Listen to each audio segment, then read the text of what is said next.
Bad Pachimari League has grown. It has become home to many from all walks of life, from all around the world. And now, to celebrate where we came from, to celebrate who we are, we have created a new tournament to see what the world has to offer. 12 teams from around the world, trialed and refined to their very best, will now face off against one another in a double elimination bracket. 2 strikes and you're out. It's a worldwide competition. And in a worldwide competition, the only thing you want to strike is gold.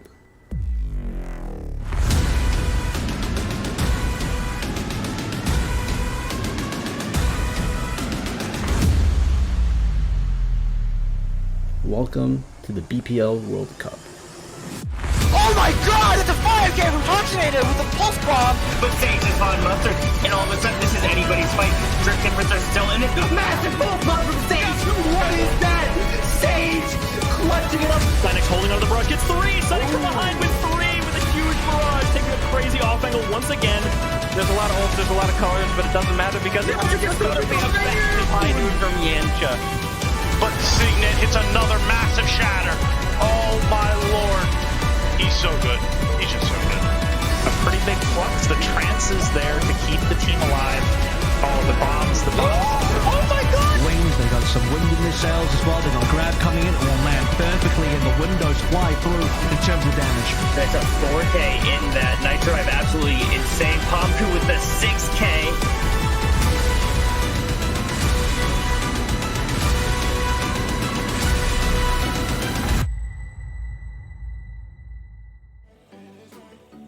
Welcome everyone to day 2 of the Bad Pachimari League World Cup B-League edition. My name is Jimmy, I'm going to be your host for tonight, and I'm joined by our casters here. It's YZ and Megalas. How you guys doing? Hello, yeah, I'm doing good. How about you? I'm doing fantastic. Pretty cool. So we got our second day of matches here. Before we get into it, let's take a look at our bracket and see how we got here. So yesterday we played our first 6 matches, and we actually had our first elimination match too. Burns and the Beast, unfortunately, was the first team to go home yesterday after losing in a really close game to Pachifornia Palms. So it's 8 teams that are remaining, and we're gonna have 4 teams in the upper bracket, 4 teams in the lower bracket. That's gonna be our matches for today. Let's go have a look at our schedule here. We are going to have 2 streams again, so depending on which game you want to see, you might want to head over to twitch.tv/BPL_2. That's going to be the link for the second stream. As you might have seen in the bracket and here in the schedule, we do have breaking news. One of the teams has actually rebranded. Team Nordic Northeast, which had this unpronounceable name.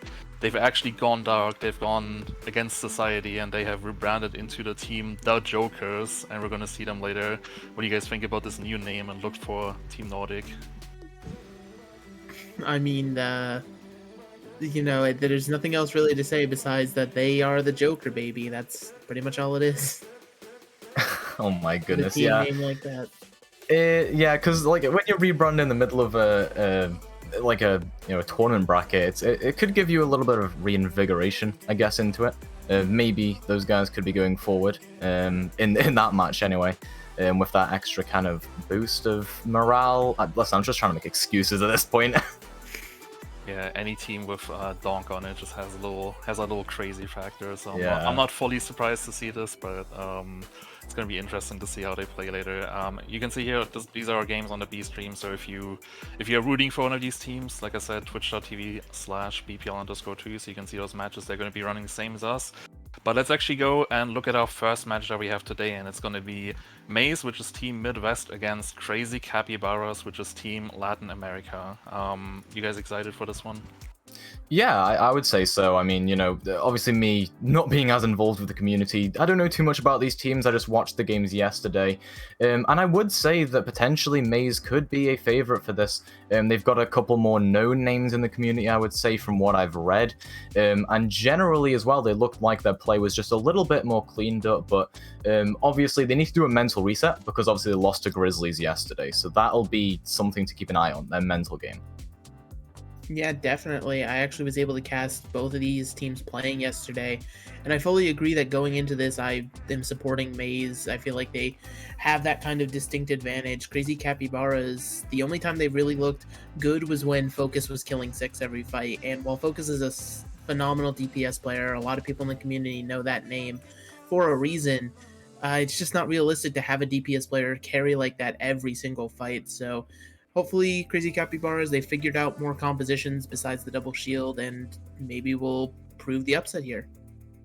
Yeah, you know, going into this World Cup, I had some doubts about Team Ace, just looking at the roster, but they really impressed me yesterday. They had some really good plays.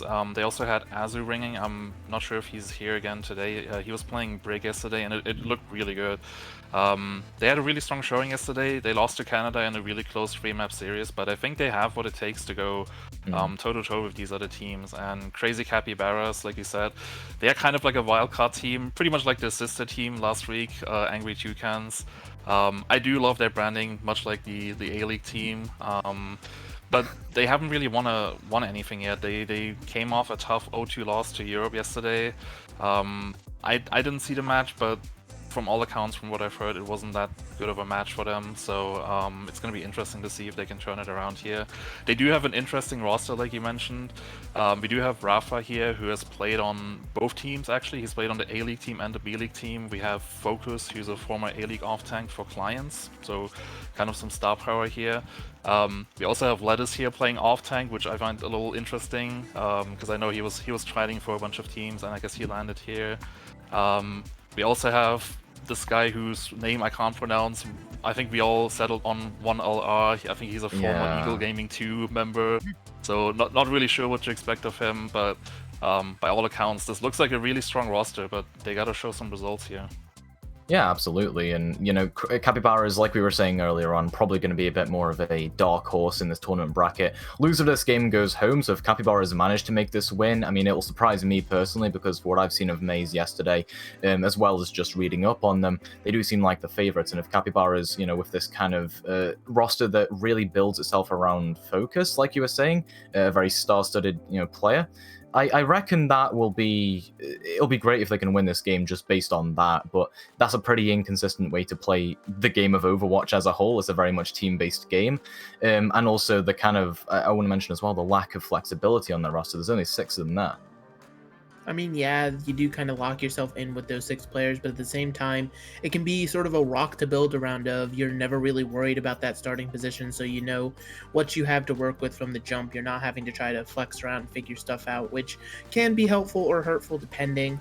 But yeah, I feel as though Capybaras, they can definitely figure this out. Yesterday against Europe, that was just a really difficult opponent, I feel. And they're going to go far in this tournament. And then on the other side of it as well, maize having to go against the Northern Grizzlies.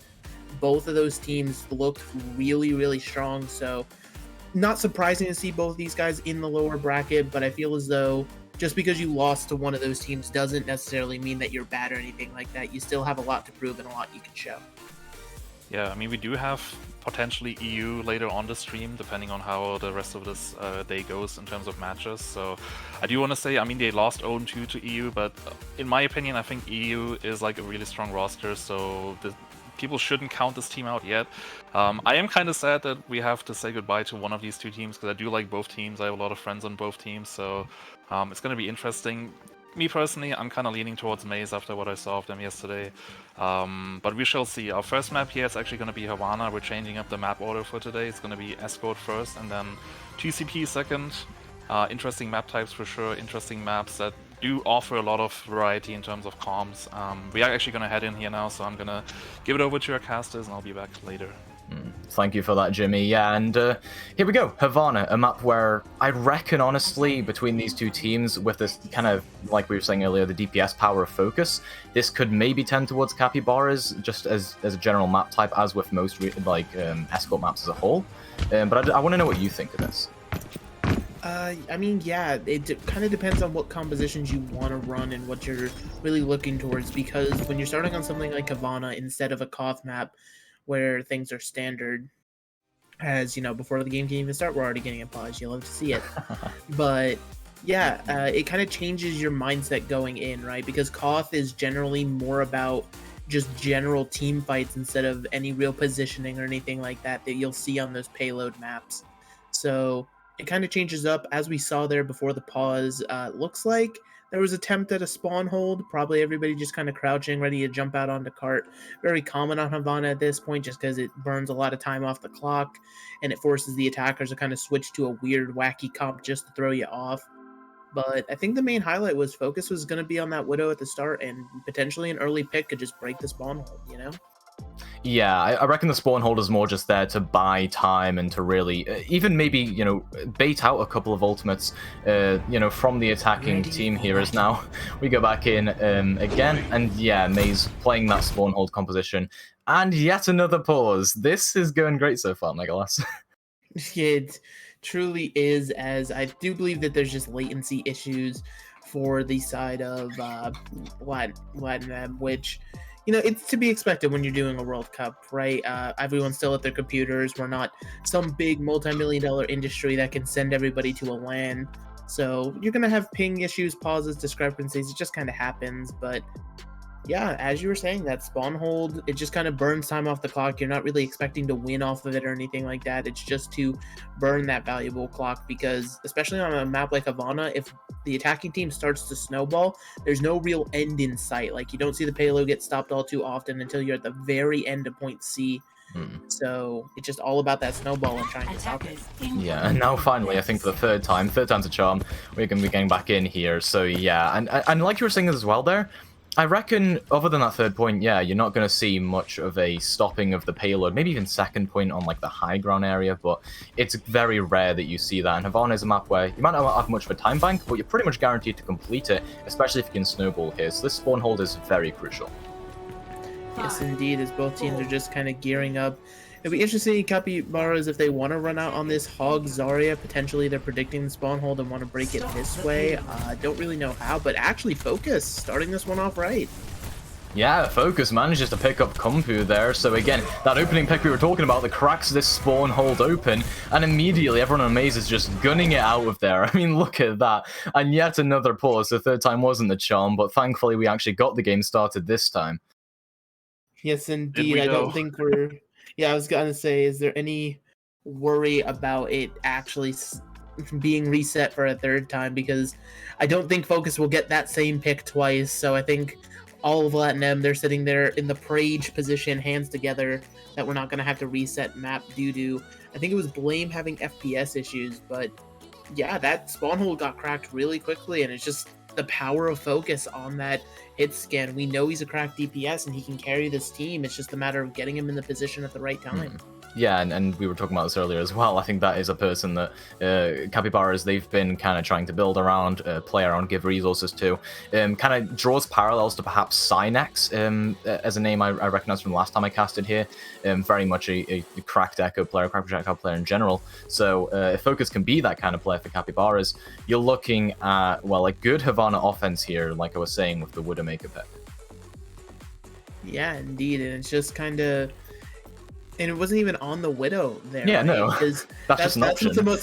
It's just an option, and that's what Focus is really known for, is that Widowmaker in terms of the DPS role. You know, we've seen the Focus Zarya and stuff in the past, but... And this is just the offense, right? Now that you've broken the spawn hold, we were talking about before, you can get a very violent snowball rolling, get a lot of point pressure, and just pretty much start cruising until the defense has to stop you, right? And they're probably going to have to invest a lot of ults, even if they are able to stop you at some point. But you're already setting yourselves up great, because the spawn hold, they didn't really burn any time. You only lost about 10 seconds with just moving the cart. Yeah, absolutely. And when a spawn hold gets cracked open like that, one, it can be damaging to the mental of the defensive team there. Of course, maize, they have to reset. They're probably going to get boomed immediately off that. There's a chance for that anyway, because it doesn't feel good going for a spawn hold, then it immediately not working out. One, because the person who called out that you should do that spawn hold, or if it's a team decision, they kind of feel the blame for that. So potentially, maize might get snowballed here, like we were talking about earlier, especially given that now Capybaras winning the fight have a slightly advanced ult economy. Yeah, indeed. And from what we last saw, you know, Focus got like 2 or 3 of the picks off of that fight, which means that Deadeye is probably going to be sitting somewhere around 40-50% already. And, you know, Deadeye is a powerful ultimate just because of the pressure it exerts, right? You don't necessarily have to get the kills with it, but you always have to be wary of that Kree, because if you're not paying attention to it for even a moment, that'll be the time where Focus gets into your backline, just pops it, and 6 people go down to one single McCree. Yeah, and of course McCree is a hero where if you hit mad shots, you basically carry. Everyone, you know, for a while, or at least a couple months, was saying, oh, McCree's an easy hero and that kind of stuff, but there is skill to it, I will admit.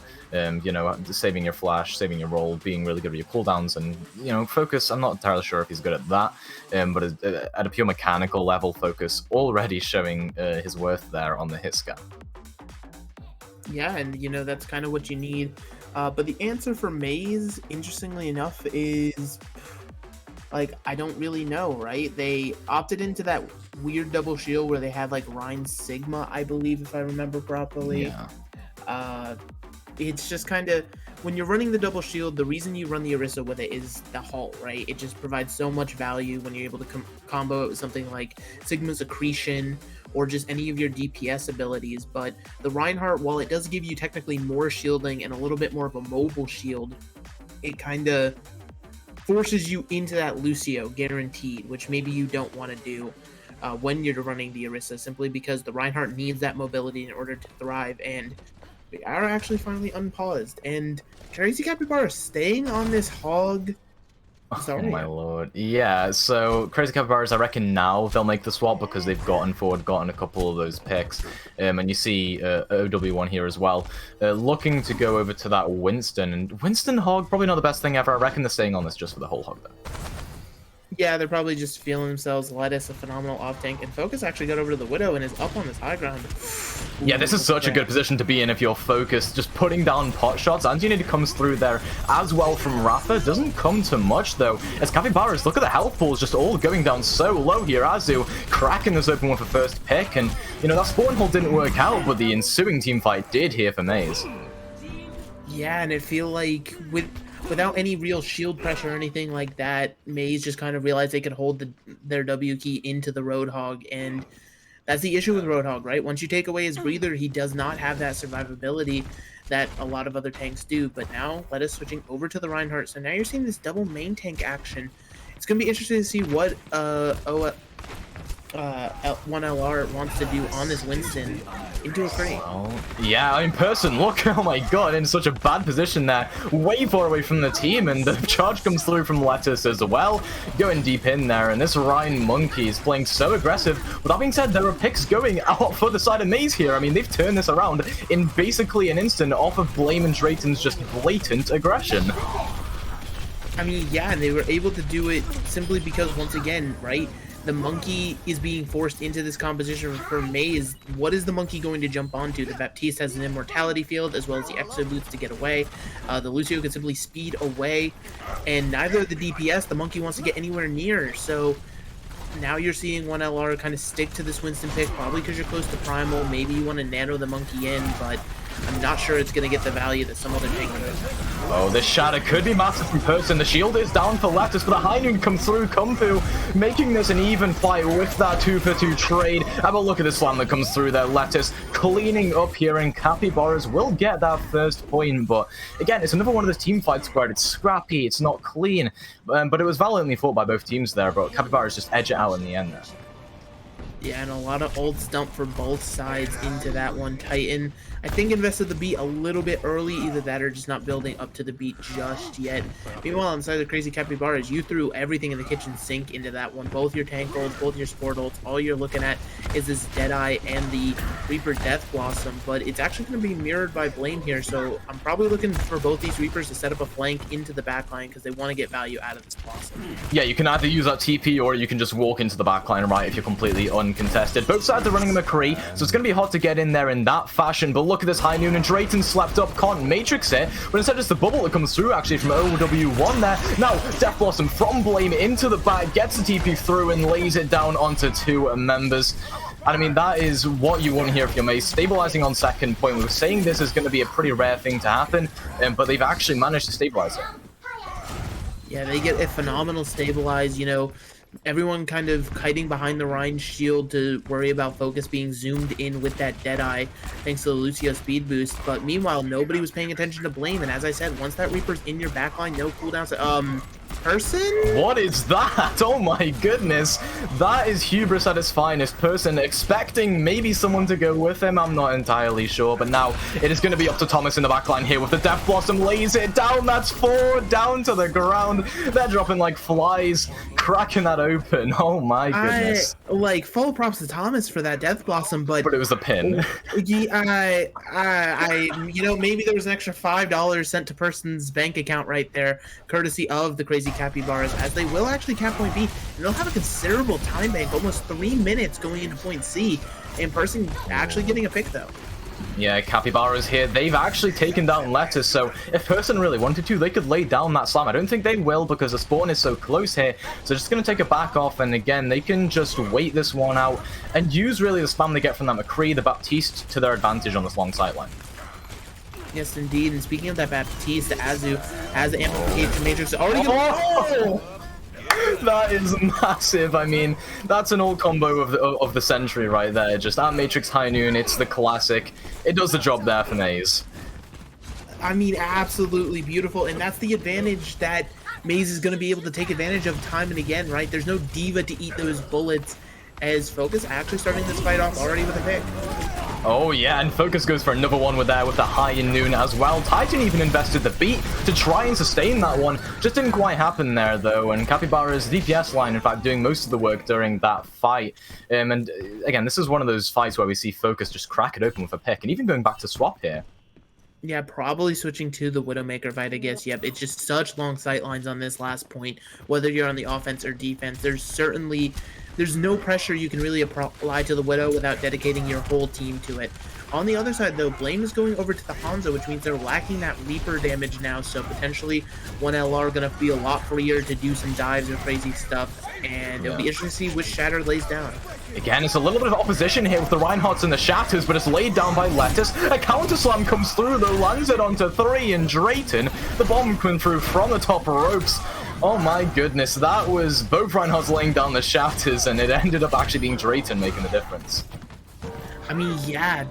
I mean, like, Person, I feel as though, was very smart in that they held up their shield completely long enough. They let Titan get solo shattered, but it was a-okay because when Lettuce started swinging, Person took that as their opportunity to just flatten everybody on the side of the Capybaras. And Focus, again, just cracking this with a pick. You can't be peeking like that, Blame. Neither you, Azu. I mean, come on. Oh my god. Capybaras, they've got a very big opportunity to just run this one forward. Look at the Monkey and the Reaper in the back line. That deadly duo. And the Nano Boost comes through as well onto OW1 here just to clean this up. And, I mean, whether it's necessary or not, you can debate that. But, I mean, it's definitely going to do the job here. Yes, indeed. And it looks like it's just going to be a clean-up fight here. But Blame does actually get a pick here.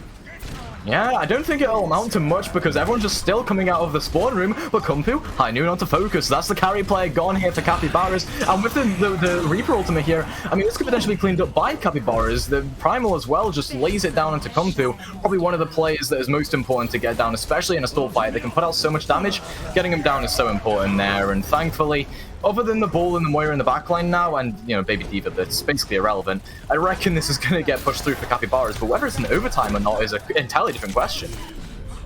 Yeah, you're worried about the overtime, but the picks are still just cascading forward. Capybaras getting pick after pick. Thomas on the Reaper. It's just you're forced into that close range with the Reaper, and Focus got back to get those few picks. I mean, Crazy Capybaras, 1.7 seconds will cap out Savannah.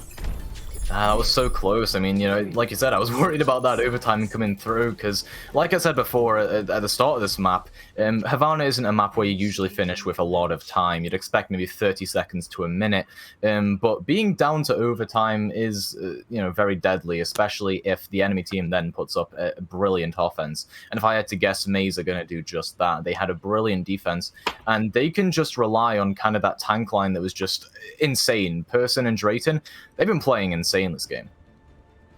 I mean, yeah, they've been playing out of their minds. Definitely, I feel as though they are the better tank lineup, but they're just falling short in the weirdest ways. You know, 1LR running that Winston the whole time, you kind of wonder why it was, and it seemed to just be the brain-dead aggression, right? It was almost like a court jester in medieval ages where he would jump in and be like, hey, look at me, look at me, look at me. And while you're looking at that Winston trying to burn it down, even if you kill him, Focus has already gotten 2 picks in your back line.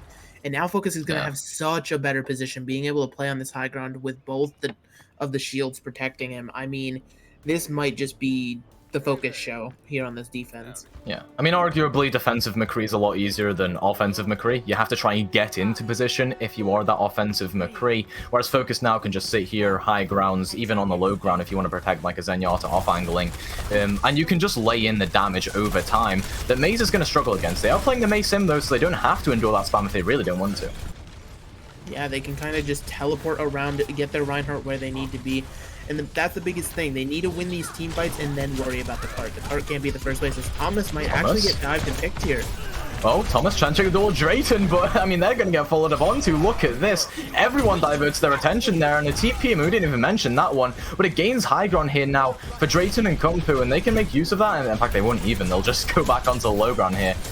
But thankfully, maize can potentially drive this advantage forward now, especially given with one player down. Capybaras, they're missing damage. And look at this, they get the wall up onto the Sigma. They're going to be going down quite low, frozen up there. Tank for tank trade with that Arista going down so low here. Blame hitting that icicle. I reckon this is potentially winnable here for maize, especially with Rapper going down. That's your main source of healing. Yes, indeed, but they're still kind of staggered out, looking for more picks, and it's about this May actually getting the Blizzard online, and it's going to be invested. Yeah, I mean, going for Focus first there is probably the better decision for Blame, really having to use the Blizzard there just to clean up on that team fight because of how deadly Focus can be, as well as Thomas on occasion.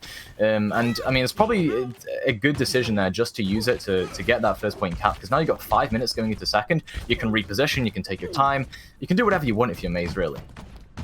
Yeah, and maize's aggression is also, it's doing exactly what it's supposed to do against this double shield, right? The whole point of double shield is they want to bunker down somewhere and they want to stay there. But because of the symmetric teleports, because of just the speed boost in person, just going in time and again, it's forcing the double shield to relocate very often, and it's letting them catch people out of position, and Blame is getting these insane picks, already almost 40% to another Blizzard.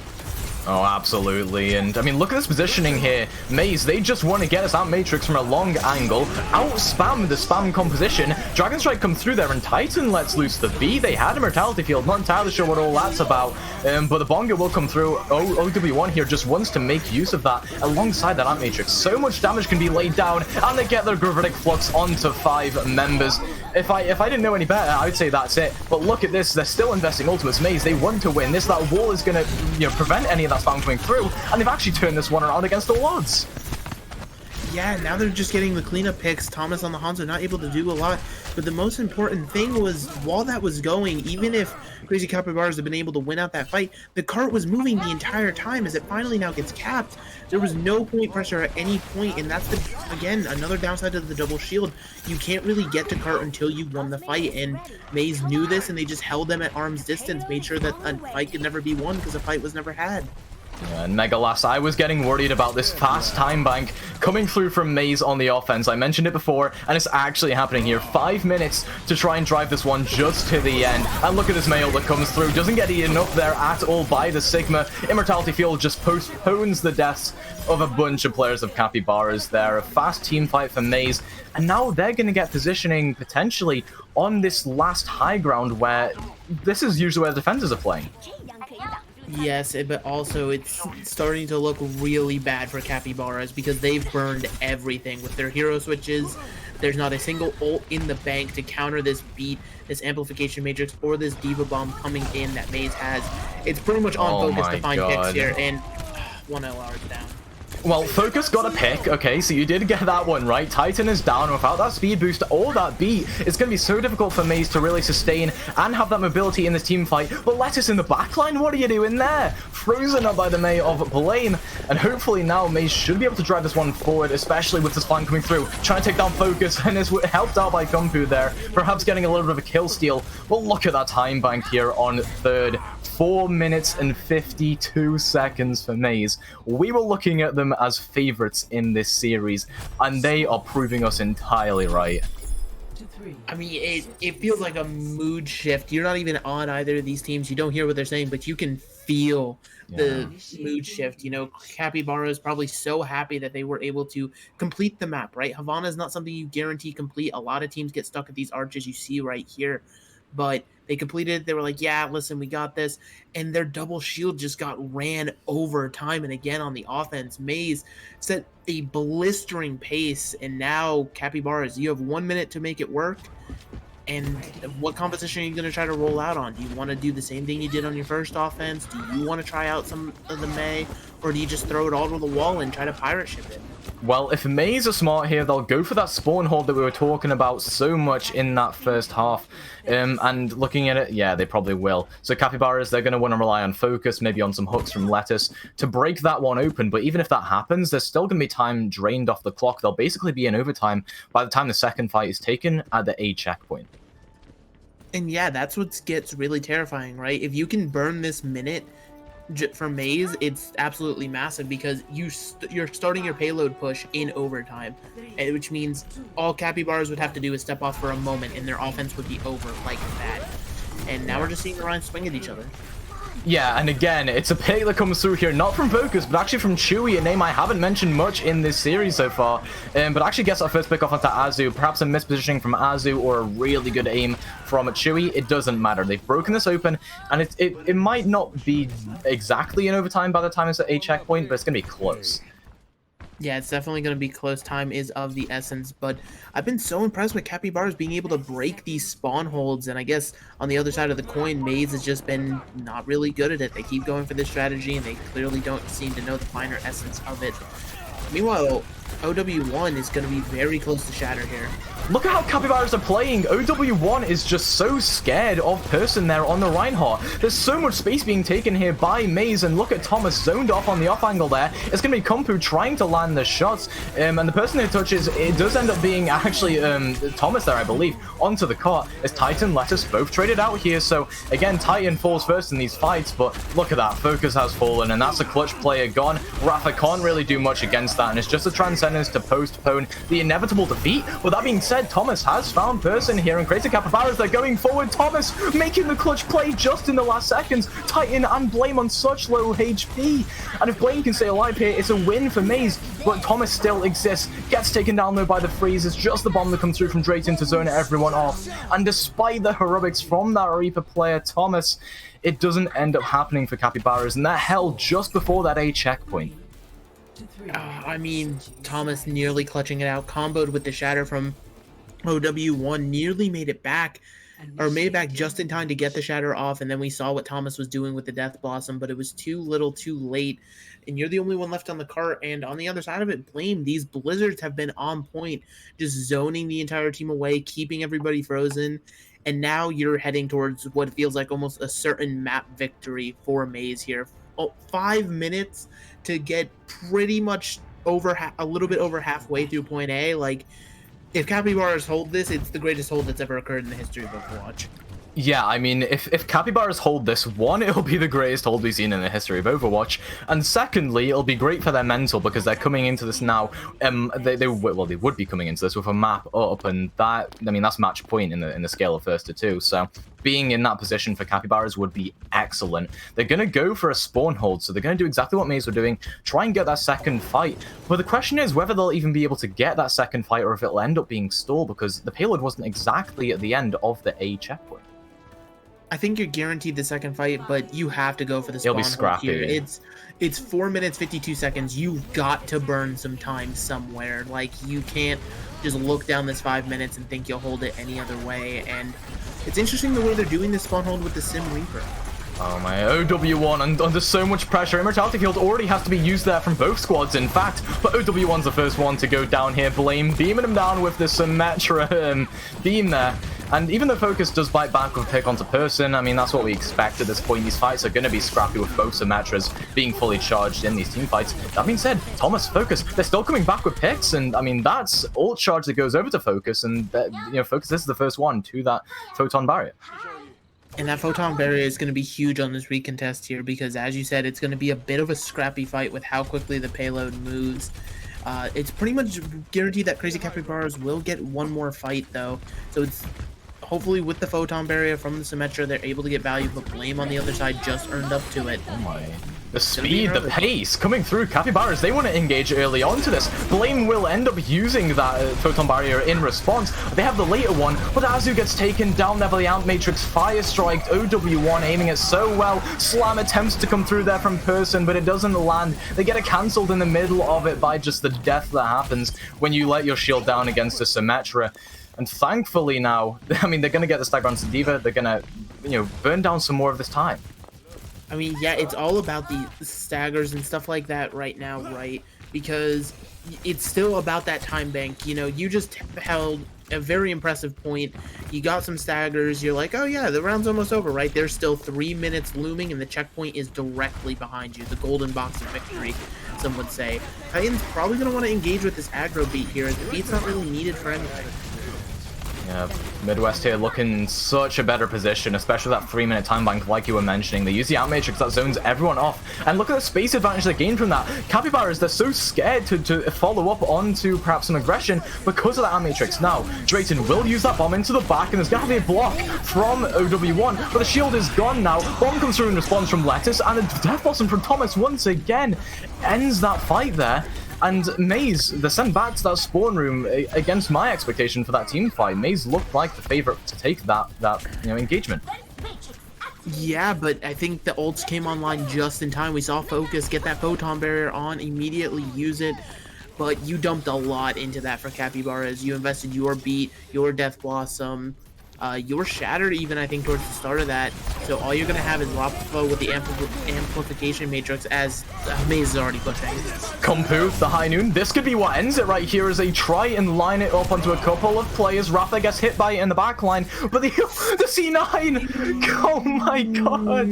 Capybaras, they didn't touch the payload. Oh my lord. Oh, Capybaras, you held for 3 minutes. Granted, Blame already got the first pick. They had the Amplification Matrix up for maize. I mean, was Capybaras gonna win that fight?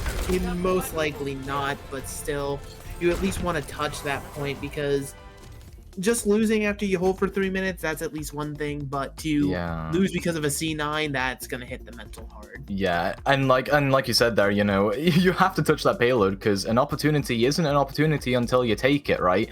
And they could have turned that fight around. There was maybe a potential for a couple of ultimates to be online, and they could have just gone hyper aggressive like they were playing on their offense, and just running it down, trying to get some scrappy fight potential in there, and maybe make a play with like Focus or someone like that. But it just didn't happen. They didn't touch, and maize are one up in this series now.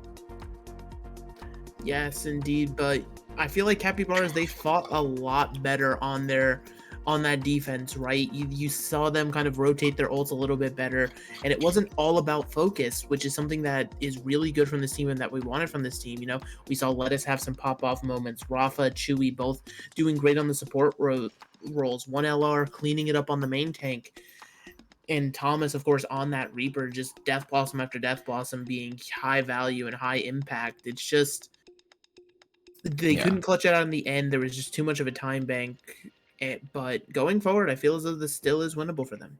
Oh yeah, definitely. Yeah, I don't know if you noticed it, but at the end there, when they were trying to stagger Drayton as Diva again, he actually managed to kill Rafra while they were trying to stagger him. So Crazy Capybaras, they were without their BAP in that last fight, which was very unfortunate. That should definitely not happen. I mean, they had the Baptiste towards the end. I know Rafa did get hit by the High Noon, but it was just like they got there little bit late. Yeah, So it's unfortunate. That when you try to stagger a Diva, you should obviously try to not lose anyone on your team. obviously, yeah. Especially not a BAP who has the ability to save your team with the lamp. But yeah, it was quite a messy game, but also very close. I don't know. I enjoyed that. It was a valiant effort there at the end from Capybaras to hold off for almost 5 minutes. But you know, maize, they just looked a little bit cleaner. If I was Capybaras here, I would honestly just put focus on Widow for the rest of the game, because whenever they were hitting a brick wall, he just swapped Widow and just like got 2 or 3 picks, and it worked. So I don't know. Maybe that's something they can build on. Maybe they just play like a map where you can play Widow. What do you think? I mean, yeah, it just kind of depends on what assault map the Capybaras want to take us to. There's only really 3 options, being Anubis, Hanamura, and Volskaya, and none of those really favor the Widowmaker, you feel, right? Like maybe a little bit on Hanamura, point A, you can get away with it. And then once you're on to point B, like that's kind of where you want to see something like a McCree or a Soldier to take advantage of high ground. I do actually believe it is going to be Hanamura. But yeah, it's Not just going really to be a very, Widow map, yeah, not really a Widow map. So hopefully we can see some other different clutch things. So far, Thomas has been great on the Reaper, but you can't run Reaper everywhere. So the question is, what are you going to run, right? If you're going to keep running that Reaper, how are you going to continue to enable it now that the Midwest team maize has kind of started to figure stuff out? They're having the Diva player start eating that Death Blossom, look for it a little bit more. And once a Reaper's kind of scouted, it's just, unfortunately, the same value isn't going to be there. Yeah, absolutely. And now Hanamura is 2CP, right? This is a map type I personally hate. I hate 2CP with a passion. It is honestly the worst map type to ever exist. Thankfully, these teams probably have strategy set out for this, and they won't hate it as much as I do. They might even enjoy this map, I don't know, but alas, I mean, it's just... Listen, this is a map where there's a ton of Bastion strat potential, there's a ton of sim potential, and this is what maize were good at last round. Yeah, absolutely. It's just kind of those strategies, as well as a lot of Symmetra on this map, you know, different places to TP to point, TP up to that top left high ground, just even a fake TP, you TP and then walk through the choke anyway. It's just all about breaking that choke on these 2CP maps because it's just so impactful, right? Oh, very early wall from, I believe that's Blame's wall. Might be regretting that one with this, but you might get it back though, because this TP isn't where you want it. Yeah, that's a huge mess up though, because Blame couldn't wall off that TP there and perhaps cut off a couple of players, which means that now Capybaras, they've got a little bit of a positional advantage. Now OW1 just walking onto that point absolutely fearlessly, probably, you know, a bit of a mistake there, given that you just walked past everyone on the enemy team. And maize should be happy to just hold this one strongly, especially given that there aren't too many players there that can advance onto that point for Capybaras. And I feel as though there just wasn't enough of a capitalization there from Capybaras. You know, Blame used that wall really early, but you were still focused on your own set play to go through that top window to not even really notice it, right? So it's just all about knowing those set plays, but when an opportunity like that arises where you know there's no May wall on the other side, that just has to be your go button, because that's what's going to slow both these comps down is the May wall. And now we're looking towards the next fight. maize, Azu already going to have this amplification matrix online, and it looks like a TP up to Azu. Oh, Azu might actually... Oh, no, I was going to say Azu might get caught out there, but thankfully gets away just in time. Wall again comes through from Blame, a very early wall. I'm starting to recognize a pattern here, Mega, but thankfully the Amp Matrix comes through, so it's going to zone everyone on Capybaras off from following up on that. Instead, it's the Photon Barrier that comes through here, and now Drayton lays down the slammer, hits 5 members. They're going to clean up on that one. They use the B to go aggressive onto it, and Drayton, I mean, making the flashy play there to end the team fight. Yes, indeed. But the upside for Capybaras is you didn't have to invest all too much Sure, you use your window and your sim wall, but you're a-okay with that, right? Because you're able to get that advantage. You have a little bit more of your line shatter built up, and just going into this next fight, you're also going to have the beat, which Titan had to use for the side of maize, so you can use it aggressively, or you can hold it to try to live through this blizzard that you know that Blame has cooking up for you. Yeah. Another close hold actually comes through here from maize, and they're going to use the mail because they know that Lettuce gets demacked there. You can't be getting picked off like that. Beat will come through from Chewy, but it does not save OW1. Instead, it's going to be the counter blizzard from Koala, trying to turn this around. Kumpu waiting for their mate to drop down the wall and potentially allow for that high noon to get something, but it just doesn't quite happen. Instead of Satby, that ends up taking out Lettuce with that bomb after remeching. That is unfortunate. Yes, indeed. It's just, I feel like both sides, they kind of fumbled a little bit. They're using their ults too aggressively, and now you're looking at this Rhyme mirror, right? Who gets the shatter off? Oh, that is huge. OW1 lands it, but thankfully the Immortality Field is there from Azu. Had the Discipline realized that OW1 was posturing for that Earth Shatter, and now 1 minute remaining. Capybaras, they've wasted their beat, they've wasted their Shatter, 2 very key ultimates in the Brawl setting. I mean, yeah, and I felt like they were just trying to push that fight way too early. I don't think everybody was off the respawn from the fight previous. Capybaras, they're just getting reckless now. They feel as though that the time is against them and they need to get the point. And sure, you know, you only have 30 seconds left, but you have a little bit of time. Take your time, breathe, figure out your fight plan, because otherwise this happens again. Yeah, the slam comes through, but it's blocked up by the May wall. But Kumpu here and Thomas actually both trying to land something with their high noons. Both Reinhardt's off the board, so it's going to be a scrappy fight. But look at this. This is where maize can just play aggressively because they're on the defense. They have the point to fall back to if they need cover. Now, Koala going to be letting loose that blizzard, trying to get a couple of picks off potentially and turn this fight around. Azu does fall, but the beat from Titan keeps everyone sustained just temporarily in Lattice while remeching. Does it a bit lazily, out of position, and gets taken out there. It is such a scrappy fight, and Kumpu's basically the only one who can lay down a ton of this damage, but the freeze will come through here from Blame. The Blizzard can be laid down inside corner of the point. Immortality Field just thrown in from Narnia from Rapper, but it's just not going to matter. An overtime will tick down here. Tracer can't even get onto it. Thomas tried desperately, but 0% gained on that point for Capybaras means it's a draw or lose situation for them at match point. Yeah, and you can kind of feel when they started desperation pushing in without their full team, not really fight planning, just wanting to fight.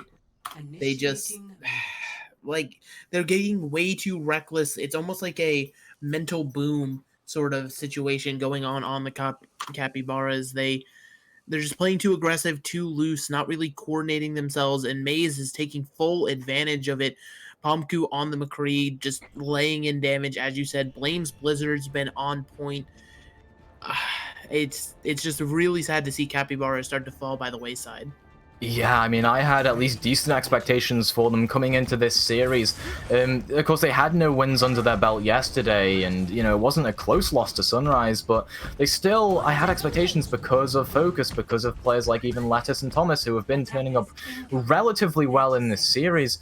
But I think the problem is just their coordination. Sometimes they're taking team fights when they're 5v6, 4v6. Sometimes they try and drag out team fights and invest ultimates. They're playing like San Francisco Shock, but without the team synergy of San Francisco Shock. Yeah, and it's just, without that team synergy, they have nothing going for them. But you got to look on the upside. You have to focus on this defense, right? You've seen Koala posture forward a bit on the Junkrat. This is a cheeky little strategy. I know some Junkrat players do know, where it gets you some early picks as well as some early ult charge. As you see, already up to 18% and able to get out with their life there. Ooh, just barely actually, dropping really low for a second. But the Junkrat spam's gonna have to find a way to deal with this Sim Teleport. Yeah, Kumpu puts a teleport onto the high ground, and they'll get a fast entry onto the point here. Drayton trying to swing their way in so low, and the Immortality Field has to be used from Azu, but look at the ult charge. 70% already for Azu, up towards this Amplification Matrix. Thankfully for Capybaras, Drayton has fallen, so you're not going to see that Matrix be used this fight, unless Azu is a crazy man, but thankfully I think this is going to be a good team fight win here for Capybaras. It's a phenomenal teamfight win, as well as just kind of an ult building period. You see Koala already having the Riptire online. Rafa was about 30% down on Azu on that Amplification Matrix, now caught up. Both Baptiste have it online as Thomas. Let's look at TP there, nearly gets picked. Oh, that's so comical. Oh, I love that. Well, I mean, you can't blame him, really, for trying to go for a kill like that when Thomas is out of position, but Now we'll see a TP come through from Kumpu again. It looks to be onto the high ground yet again, so the same rotation can be taken here by the Midwest. And potentially that could win it for them because Koala has fallen. Beat and Application Matrix are layered on top of each other. The support ultimates are going to be all they need here. The boot comes through from Titan as well onto Thomas. The one player that perhaps could have made a clutch play with that Death Blossom. Mail will just be laid down onto the point, and that is all she wrote for this series. Maize win it out 2-0 against Capybaras. That's not as, you know, one-sided as I would have expected at the start of this series, but it definitely went well here for Maize, and they were, like I say, the favorites.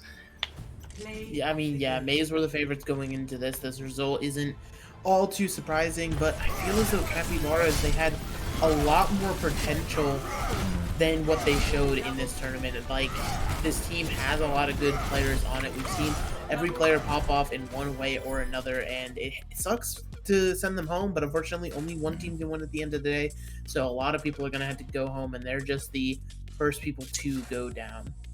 Yeah, and welcome back, Jimmy B, to the to the desk. What do you think of that series? Because that was one-sided, to say the least. Yeah, I think this map definitely. I think Savannah, you saw Capybaras, like you said, they had some potential, they showed some potential. They were playing, I said this after map 1, they played pretty messy, like they were just kind of brute forcing their way into team fights, and you know, for a map like Havana, that can work, but on TCP you really just gotta play flawless when you're attacking. So they made these like tiny mistakes with like ability usage, ult usage, or positioning, and eventually it cost them, and they couldn't even capture a take over the first point. So with that said, they are gonna be eliminated from the World Cup here. Kind of unfortunate. I was hoping they would maybe show some more results here, but it is what it is. Maize, however, on the other side, they did look really strong here. I'm still high on the hopium here for this team. I do think they have what it takes to maybe go even further. So, yeah, what did you guys think of it? Like, any player here who stood out for you? Like, for me personally, I think Pomku or Kampu, the account that he was playing on, like his McCree there, especially at the end of the first round here, was just insane. Well, on the entirety of Hanamura as a whole, right? I mean, it was literally just Kompu that was winning it all for the side of Maize. I mean, putting in that damage, getting the quick photon barriers when on the Symmetra, and then obviously, I mean, that was in first map, but obviously then coming onto Hanamura, getting good high noons, zoning people off, and slowing down those team fights that Capybaras were trying to take quickly, were trying to take recklessly. A play style that really went against the Capybaras play style and really countered it in an amazing way, a beautiful way. I mean, yeah, absolutely, but I feel as though there does need to be a little bit of highlight onto Blame as well on this May pick, simply because just time and again, the Blizzard was beautiful. It did exactly what it needed to, and you know, you saw in match chat some of the Crazy Capybara players complaining about it. They felt like they were eternally frozen, and that's when you know you have a good May player, is when literally you could just take your hands off the keyboard. You might as well not be playing the game if you're playing into that good May, and Blame was just hitting every mark needed for the Midwest today, and it's going to be very impressive to watch them moving forward. They seem to be a flexible team that can do quite a few things. Awesome. Yeah. Well, I think we're gonna say goodbye to Wisey here, who has to go. I think you're happy that this second map was rather fast. Oh yeah, I mean, I was expecting that, like, because it's 2CP to go like forever and ever, and obviously, being a British person, I do have, you know, kind of a time limit, I suppose, because it is midnight over here in Britain. So of course, I will be taking my leave. Thank you both for having me, though. What a great game, and yeah, you two will be taking the interview, I assume. So thank you for having me. See you later. Thank you very much, Wisey. Yeah, we do have some interviews here. We're going to talk to some players from Latin America first here, as they have been eliminated here. I think we got Focus and Tomas, I believe that is. You guys all have the same name, so I have to look first. So yeah, you guys, you know, on Havana, you guys look pretty strong, but Hanamura, you guys weren't able to capture the first point, so it was a rather quick 2-0 there. How do you guys feel after that? I feel bummed. I thought we had a bunch of potential, but it didn't happen. Maybe if we played another team, but who knows? I mean, I want to say I'm not even mad, because, you know, it's B-League. I don't want to sound mean, but like, it's B-League. I'm not even mad. But I think I did great on a lot of scrims and Havana. Havana especially, bro. That's my favorite map for Widow and DPS. All scrims, all games. Was kind of cool. Focus out. Like, always popped off. I mean, yeah. I cannot do more. Yeah, but we saw some pop-offs there from Focus, especially on Widow on Havana there. You just made some crazy entry picks there.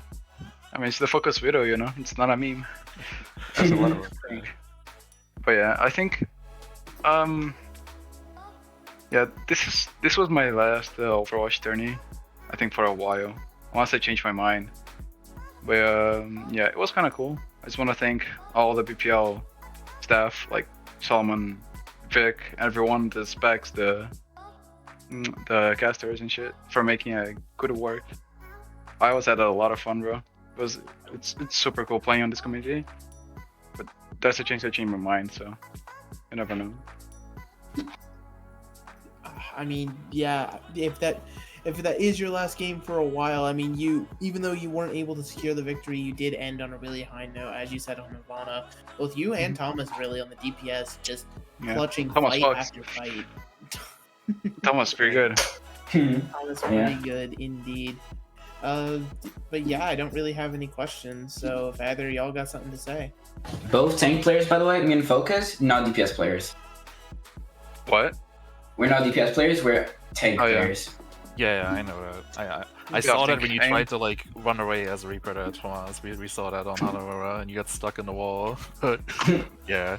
Well, I can just agree. Like, Focus, if this really is your last tournament here, if you do decide to retire, I think we're definitely all gonna miss you. I do remember really liking watching you play on clients there in Season 2 BPL. That was like my first time here in BPL, so I would miss you definitely. So maybe think about it. Maybe we'll see you again. But for now, I think that's gonna be it here for Team Latin America. They are eliminated from World Cup. I do want to say thank you guys for coming here though, and having some last words here. Thank you. I think next up we do have some people here from maize. I believe that is Titan, and I believe that's Person. You guys also have just the same names in Discord. It's so hard to see who you are. But yeah, Titan and Person, how are you guys feeling after that win? Job's not finished yet. We still got one more tonight, so. Yeah, that is true. Feeling pretty good. Job's not done yet, like Titan said. We keep rolling. Now, one thing I did notice is that I think yesterday when I was hosting your first game, Titan, you were playing the BAP or like the flex support as you usually do, and Azu was filling in on main support. Now today I think you guys swapped roles. Was there like any big reason for that? My Lucio is better than Azu's Lucio, so we just throw me on Lucio now.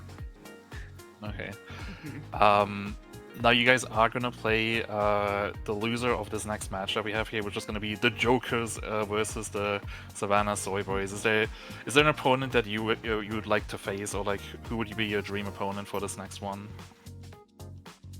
I think Nordic, right? I think that's probably the team we want to, but even if we face Florida, it'd be nice matching up with one of my former teammates in Zool. I mean, we got our strats. We know what they want to play too, so. Yeah. We'll just play whatever comes to us. We'll play our game. I mean, yeah, you know, that's always kind of the mentality you have to have. My one and only question, I'm going to see if you actually remember. Back on Havana, Person, there was a pretty interesting charge. If you want to walk through what happened. Oh, yeah, that was inspirational charge. I can tell you exactly what happened. So, Blame's Discord bugged out, so he got kicked from the call. So I went to shift apostrophe, and I had my charge off cooldown. So when I pressed shift, it pressed charge, because I went to go mute myself so I could join team chat. You know, that is the only logical explanation for what you just did in that game, so I will take it. I think that makes the most sense, so I think we're gonna leave it there. Well, again, I'm really impressed with how you guys have been playing so far in this tournament, so you are gonna move on. You are gonna face the loser of our next match, so I'm gonna say thank you, Titan, in person, for coming here. It was nice talking to you. I'm gonna wish you guys the best of luck in your next match. So for now, we're gonna go to a quick break here, and when we're back, it's gonna be the Jokers, the Society team, versus Savannah Soyboys. This is gonna be a very interesting one. Do not miss it. We're gonna be back right after this.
gold.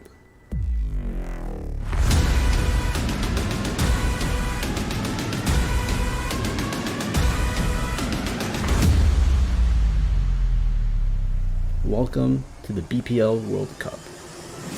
Oh my god, it's a fire game impersonator with a pulse bomb! But Sage is hot mustard, and all of a sudden this is anybody's fight.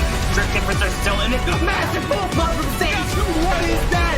Sage clutching it up. Lennox holding onto the barrage, gets 3. Sunny from behind with 3 with a huge barrage, taking a crazy off angle once again. There's a lot of ults, there's a lot of colors, but it doesn't matter because it's just going to be a fast behind from Yancha. But Signet hits another massive shatter. Oh my lord. He's so good. He's just so good. A pretty big flux. The trance is there to keep the team alive. Oh, the bombs, the bombs. Oh my god! Wings, they got some wind in their sails as well. They got grab coming in, will land perfectly, and the windows fly through in terms of damage. That's a 4K in that. Night Drive absolutely insane. Pomku with the 6K.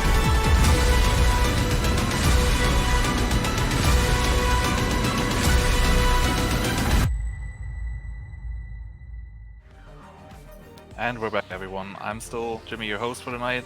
Still here with Megalas, and we have a new caster here, actually, Hot Dog, who I believe just came off a 0-2 defeat to Pachifornia. How do you feel? Why you gotta introduce me like that, man? Because we do have to mention what happened on the other stream, so I was kind of like tying it into that one. So yeah, you just got here last minute, so. But enough of that. We're gonna focus here on our next game, which is gonna be the Jokers, which was formerly Team Nordic or Team Erlinga. I'm starting to learn the pronunciation, but I guess now it's too late because they've rebranded. They've fallen off. They went dark, and now they're objecting society. So, and they're gonna go up against Savannah Soyboys, who we saw yesterday on the stream, who looked really good. So I'm gonna be interested in this match. I think it's gonna be a really close one. What do you guys think? Yeah, I mean Savannah, they're a good team. I played against them yesterday, and they've got some spunk in them. So I think they're definitely gonna be able to make it, at the very least, a very competitive match to watch. Yeah, absolutely. And then I feel as though both these teams want to win this match, obviously, besides the implications of going to the upper finals. You don't want to go to loser bracket right this second because you'll have a game immediately after this against maize. And maize has been looking really scary on this lower bracket run that they're trying to pull. So you want to avoid that at all costs. You'd rather just win here and guarantee yourself those upper finals now. Yeah, absolutely. We just had maize on our first game here, and they looked really strong. So I don't envy the team that loses this one and has to go up against them. But I mean, these are two teams who have so far been undefeated here, so it should be good for them. As we take a look here at the roster, in my notes for Savannah Soyboys, I put one note that just says McMeme because I have to bring it up again. McMeme, he's been popping off yesterday on the McCree and on some other heroes. So. But also we have to highlight, of course, their DPS duo here of Zul and Flaws, who on Havana yesterday, they just played like absolutely out of their minds on the double sniper. They were just holding it down. We are actually going to be on Havana again, so I'm wondering if they're going to try it again or if maybe they have something other in store here. What do you guys expect out of this first map here? Oh, as Hot Dog apparently has some issues here. So I'm going to ask you, I guess, Megalas, what do you think of this? What do you think we're going to see here on Havana? On Havana specifically, I mean, it's going to be tough to tell right out of the gate what we're going to see, right? Yesterday, the chants across the Twitch chat universe were just all about the Robbie diff on the main tank position, and so maybe potentially more of that if you're just kind of swagging out on Reinhardt. But there's interesting players across both these rosters. You have people like McMeme, as you were pulling up. Drams is sitting on the Savannah Soyboys as well, obviously a known DPS threat. Meanwhile, on the other side, you have people like Freya, Spooky, and of course the infamous Donk, always kind of lurking in pretty much on any role that they play. They could come out. But I think I'm most scared for what the Jokers is going to pull out with, because if they're willing to switch their branding right now, who knows what else they're switching, right? We could see Pluto DPS for all I know. Like this, we could just turn it full topsy-turvy. Yeah, and I think there's definitely possibility of that. And again, like I said, the Soy team, I mean, they've got a pretty good lineup. Frank on that ball is a little bit spooky to play into. But again, like you were saying, McMeme was doing a lot of work. Zool, super annoying to play into. But I mean, on the Jokers, you've got some familiar faces. You got Pluto, you got Freya, Donk. I mean, yeah, it's gonna be an interesting map, regardless of how it looks in the moment. Funny you mentioned Spooky, because he is playing on Team the Jokers, and I do believe, if I remember correctly, he has the best Rhine stats in BPL Season 2, so he's kind of known to be a really good main tank player, especially a really good Reinhardt player. So it's going to be an interesting matchup going up against, I believe, Frank, who yesterday, he was kind of feeling down after that first map, and then Tekujan in the chat, he gave him a little motivational boost, and then all of a sudden he just hit like massive shatters and made some really crazy plays, so it's kind of interesting seeing that development there. I do believe he's not allowed to play main tank. Okay, thank you, Donk, for the clarification there. Also, one interesting thing, I guess, is that we have a bunch of people who are on our staff in both of these teams here. We have Pluto and Freya. Pluto, by the way, who's now allowed to play because he's old enough, and Freya on the Team Jokers against Pika and Liver, who both play on Savannah, Soyboys, so also kind of an interesting internal matchup here. But it looks like we're gonna get ready here to get into Havana, so I'm gonna head it over to our casters here, and I'll be back later. All right, yeah, we're rocking and rolling. As Jimmy was talking about, though, this is the match that has Solomon ripping the hairs out of his head, because it's just a matter of all of the staff are somehow in this match, all the observers, so if there's any NA productions, you can quite literally blame both of these teams. It's actually their fault, and that's not even a meme. But with Hot that's Dog, the spirit. Yeah, that's always the spirit. Find someone to blame. Hot Dog, do you think this spawn hold's going to work when you're doing it as a dive instead of a Reinhardt? That's the question I'll pose to you. No. I mean, it's just obviously it'll be kind of hopefully proven wrong here as this map starts. But yeah, Monkey dives in. I'm expecting him to drop super low, and he's actually able to kind of stay alive a little bit longer than expected. Pluto taking a bunch of damage, Roby, Discord as well, and yeah, Savannah just trying to try and get out of this spawn, and I'm actually being proven wrong immediately. Yeah, they're actually doing a lot more successful of a hold in this first point than I thought. Absolutely, and it's starting to feel like that Robbie diff momentum and energy carrying, but Soyboys, they find the first pick. That's exactly what they needed.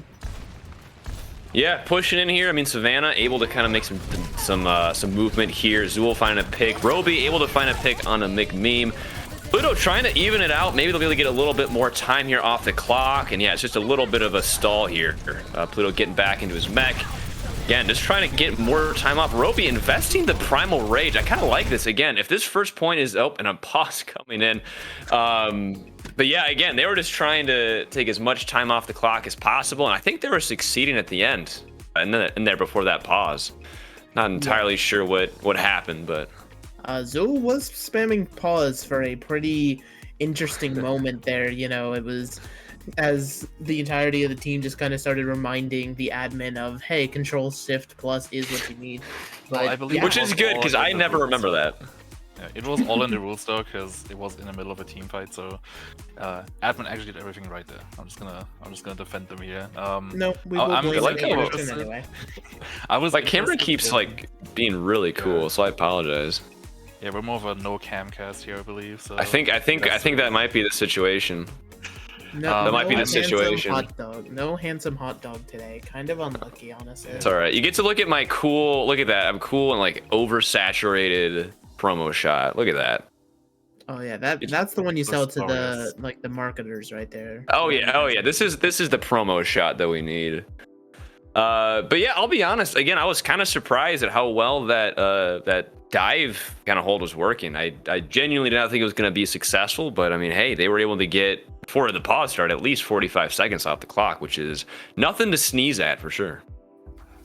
Yeah, and obviously it's all about that time stall with those spawn holds, right? You're not looking to win the map right then and there, because if you won the map right there, it would be blatant disrespect to both teams, both the attackers and defenders. So just all about burning that clock, and they're doing it excellently. I think they are still kind of in the process of stalling when we paused. Pluto is still up, and yeah, we're actually unpausing here. Well, here we go, back in the action. Pluto able to get a final pick there on Frank, and they are still, it looks like over a minute off the clock. It's just Lucio, Diva, and Monkey. Kron coming in, gonna put some damage in, hopefully on that hit scan, or as that hit scan roll on the Farah and Mercy. And yeah, just looking for some more picks here. Damage pumped in. Farah just desperately trying to make something happen. A Moira ult on the side of Freya popped in here. Zool trying to make something happen, make a little bit of distance on the clock, kind of, you know, just actually occur.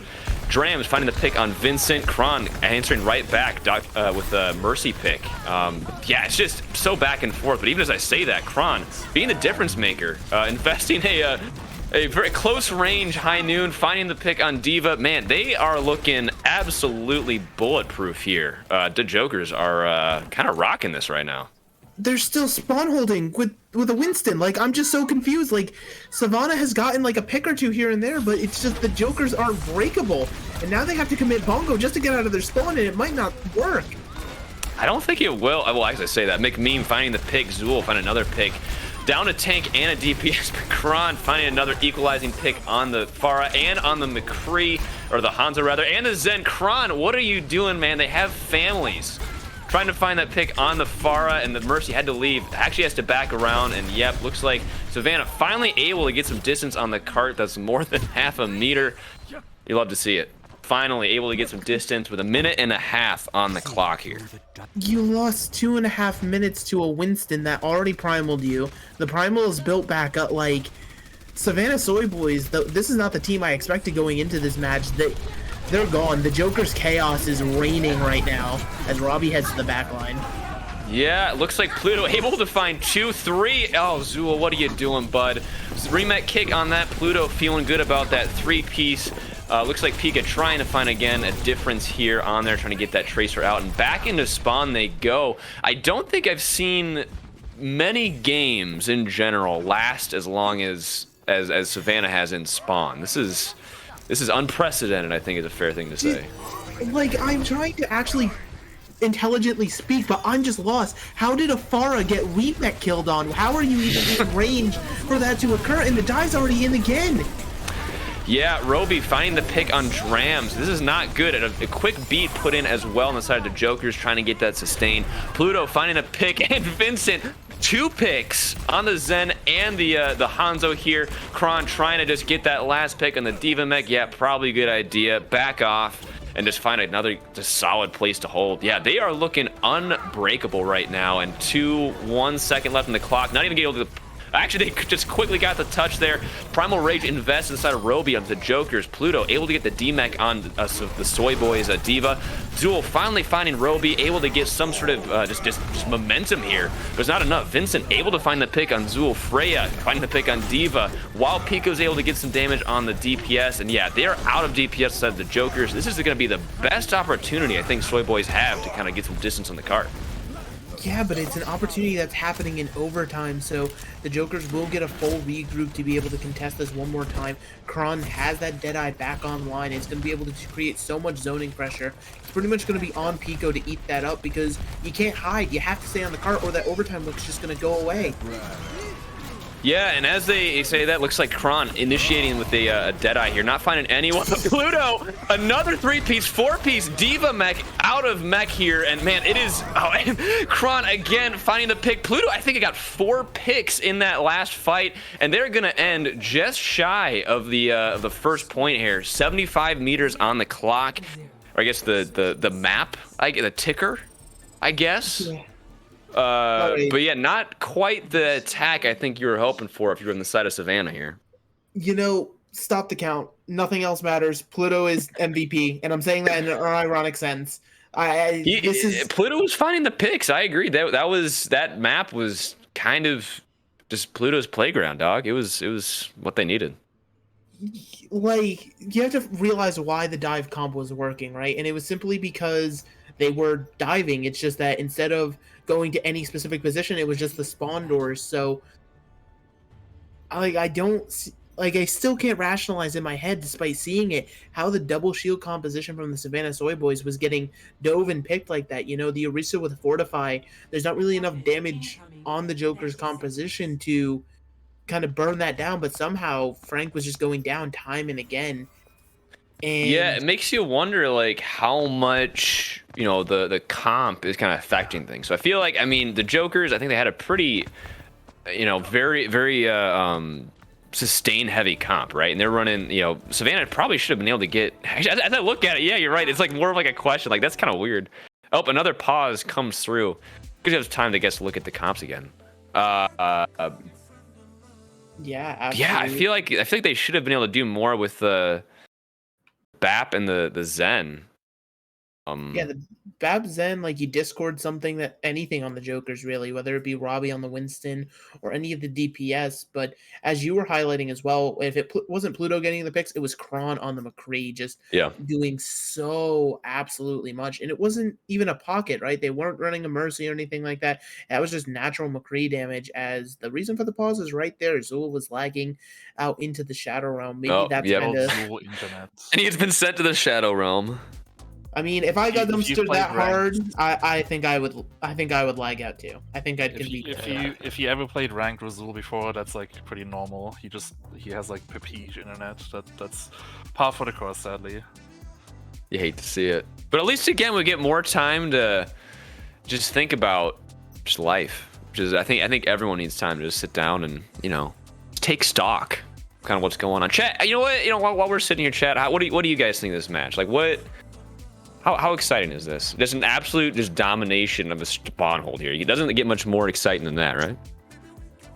I mean, we did see Pluto in his technically debut. I know he played before in Season 1, when I wasn't here yet, but I know that he's like now actually allowed to play, so like it's technically his debut match, and I mean, what a performance in this first round already. Multiple bomb kills, multiple just regular kills on the D.Va there. He's been really performing well here. Yeah, and it's definitely, I think part of it is, again, they're just able to put damage down so they can kind of use resources in other spots to give Pluto just a chance to kind of shine, put pressure on his D.Va, just peel around, just be that annoying giant mech that he is, and just kind of make stuff happen. And it looks like Soyboys not going for a close hold. I'm not sure I agree with this. They have no time. They need to make sure, and another pause. That's good. I was worried I would get into the flow of the match, but it doesn't matter, so we're good.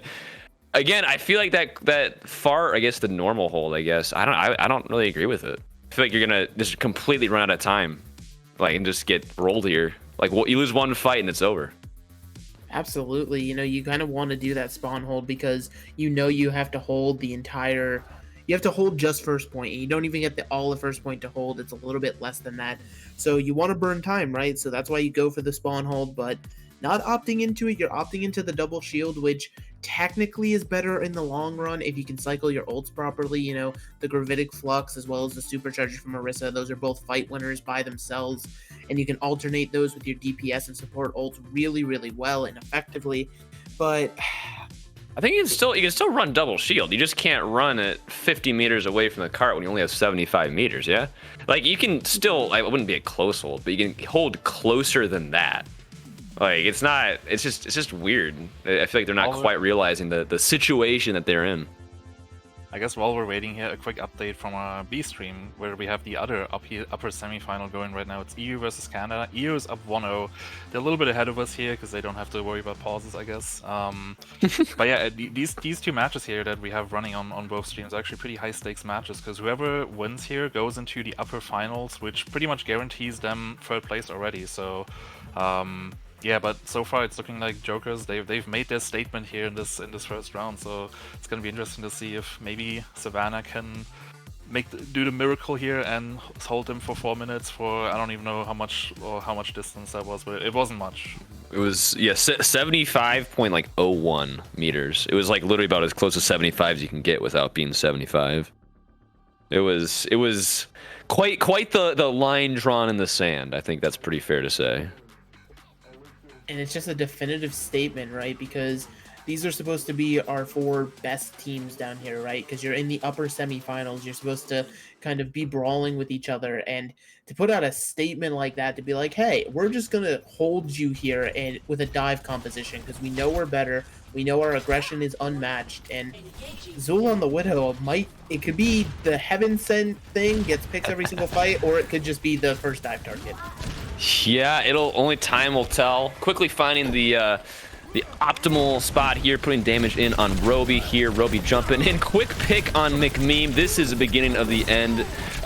Dr. Oliver trying to just keep things alive with that invuln field. Zool finding the pick. Pika, another pick on the main tank.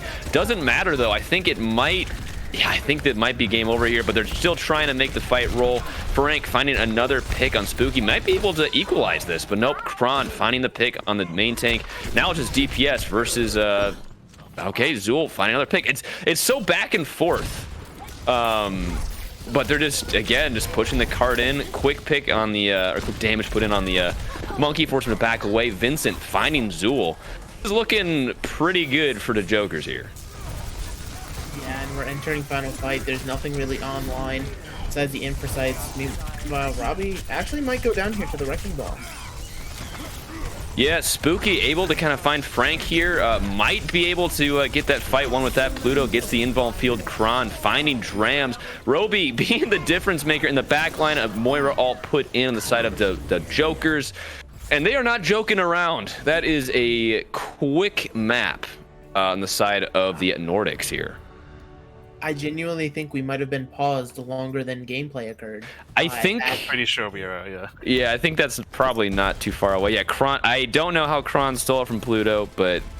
Yeah, they were just so much... massive, though. Like, we saw this. This was... Yeah, Doink.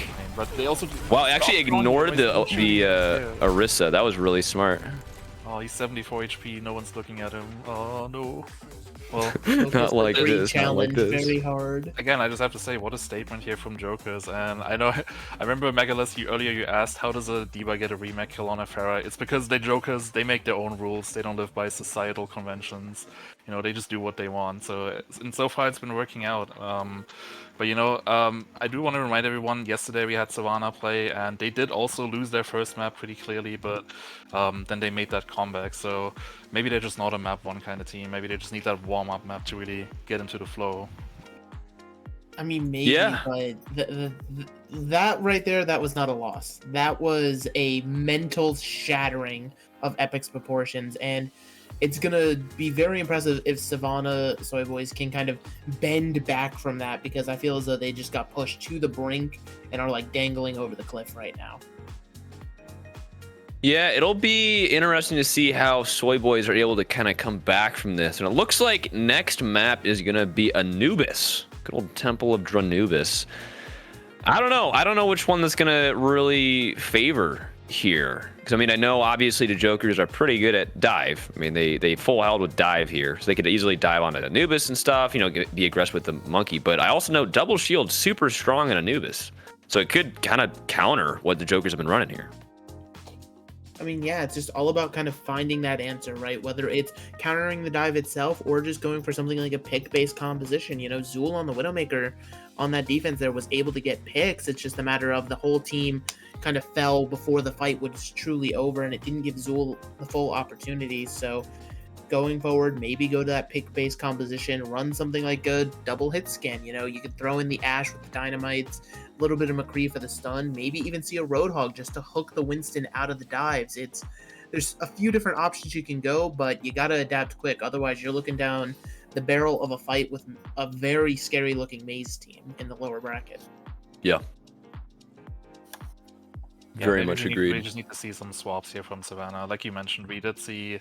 Yesterday we saw flaws in Zool on the DPS duo pop off. I mean, nothing against McMeme. He's awesome. I mean, it's all in the name, pretty much. But maybe they just need to switch up some of the DPS. I did see, however, I think Zool in the chat after that game, he did say that he's currently on like 500 ping. So maybe that was what was like impeding them on really getting any progress here on this map. So maybe if they swap him out, maybe if they bring in flaws instead of him, they might have a more level playing field here. So yeah, what do you guys think? Yeah, I mean, that's definitely not a bad idea. I think losing the 500 ping player, as much as he was popping off, putting pressure down, I think from a consistency standpoint, that's not a bad idea. Yeah, it just comes down to kind of what they've been practicing, I guess. mean, I do have to say, after seeing them yesterday, I did consider them one of the favorites in this tournament because they really impressed me yesterday in that match. But I mean, even it would suck to see them lose here. Even though I'm gonna be neutral mostly, but well, the thing is they can still make a run in the lower bracket, so it's not gonna be over for them yet, like in our first game. But I do want to see some more from them because they have shown that they are capable of playing some great Overwatch. Maybe not on this first map, but you know, Anubis or like 2CP, it's kind of a random game mode, kind of a wacky game mode, which I guess kind of lends itself towards a team called the Jokers. But I do believe Savannah can do better than this. Yeah, 100. I agree. I think they can make it happen. I believe in the soy. I believe in the soy. I think that's the first time anyone's ever said that, to be quite honest with you. Well, that's fair, yeah. Like, I suppose that's fair. Is that? Oh, that's such a good icon. Ankh is truly a magician. Fucking, just a magician of Photoshop and Illustrator. It's just truly just gifted in all things Photoshop. But he's just built diff. I don't know. I don't know what it is. I just don't know what it is.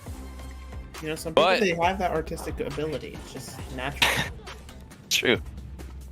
But yeah, looking like the Jokers are just loving that Pluto Diva, the Roby Monkey. Yeah, I agree. I mean, that was working really well, and they're just gonna keep on full commit diving on targets and hope for the best. Soyboys, I think this comp probably might adjust a little bit. I don't know about the monkey hog Bastion. But we'll see. Maybe they've got something special cooked up. You know, the Monkey Hog Bastion, that sounds like something that maybe 2015 beta Overwatch would run. So who knows? Maybe they have a time machine hidden somewhere. But now we're seeing the actual switches over to this dive comp, and it seems to be McMeme on the Nanoblade is the answer they want to go for to this dive comp. Don't know how effective it'll be, but hopefully we'll see these Nanoblades prove value to get through 2CP. Yeah, Roby trying to get some aggression here as the Soyboys rotate and quickly finding Seal CEO. Yeah, that's some quick picks. Vincent finding Drams as well. Oh, they swapped roles as well. Yeah, just all over Blue in the kill feed. The Jokers making the Nordics look good. Yeah, this is just brutal. This is just brutal. I feel so sad. Like, this is like they're only gonna get like 4 fights. That was a full minute. That was a full minute. You only built up 30-ish% on both of your Nanoblade ults. And oh, that was disgusting. That was a disgusting sleep, but it doesn't even matter because they are just getting hard dove. Just having the Lucio and having the Moira, they can just speed on without anything, without like kind of knowing what's going on. And yep, another D-Mech.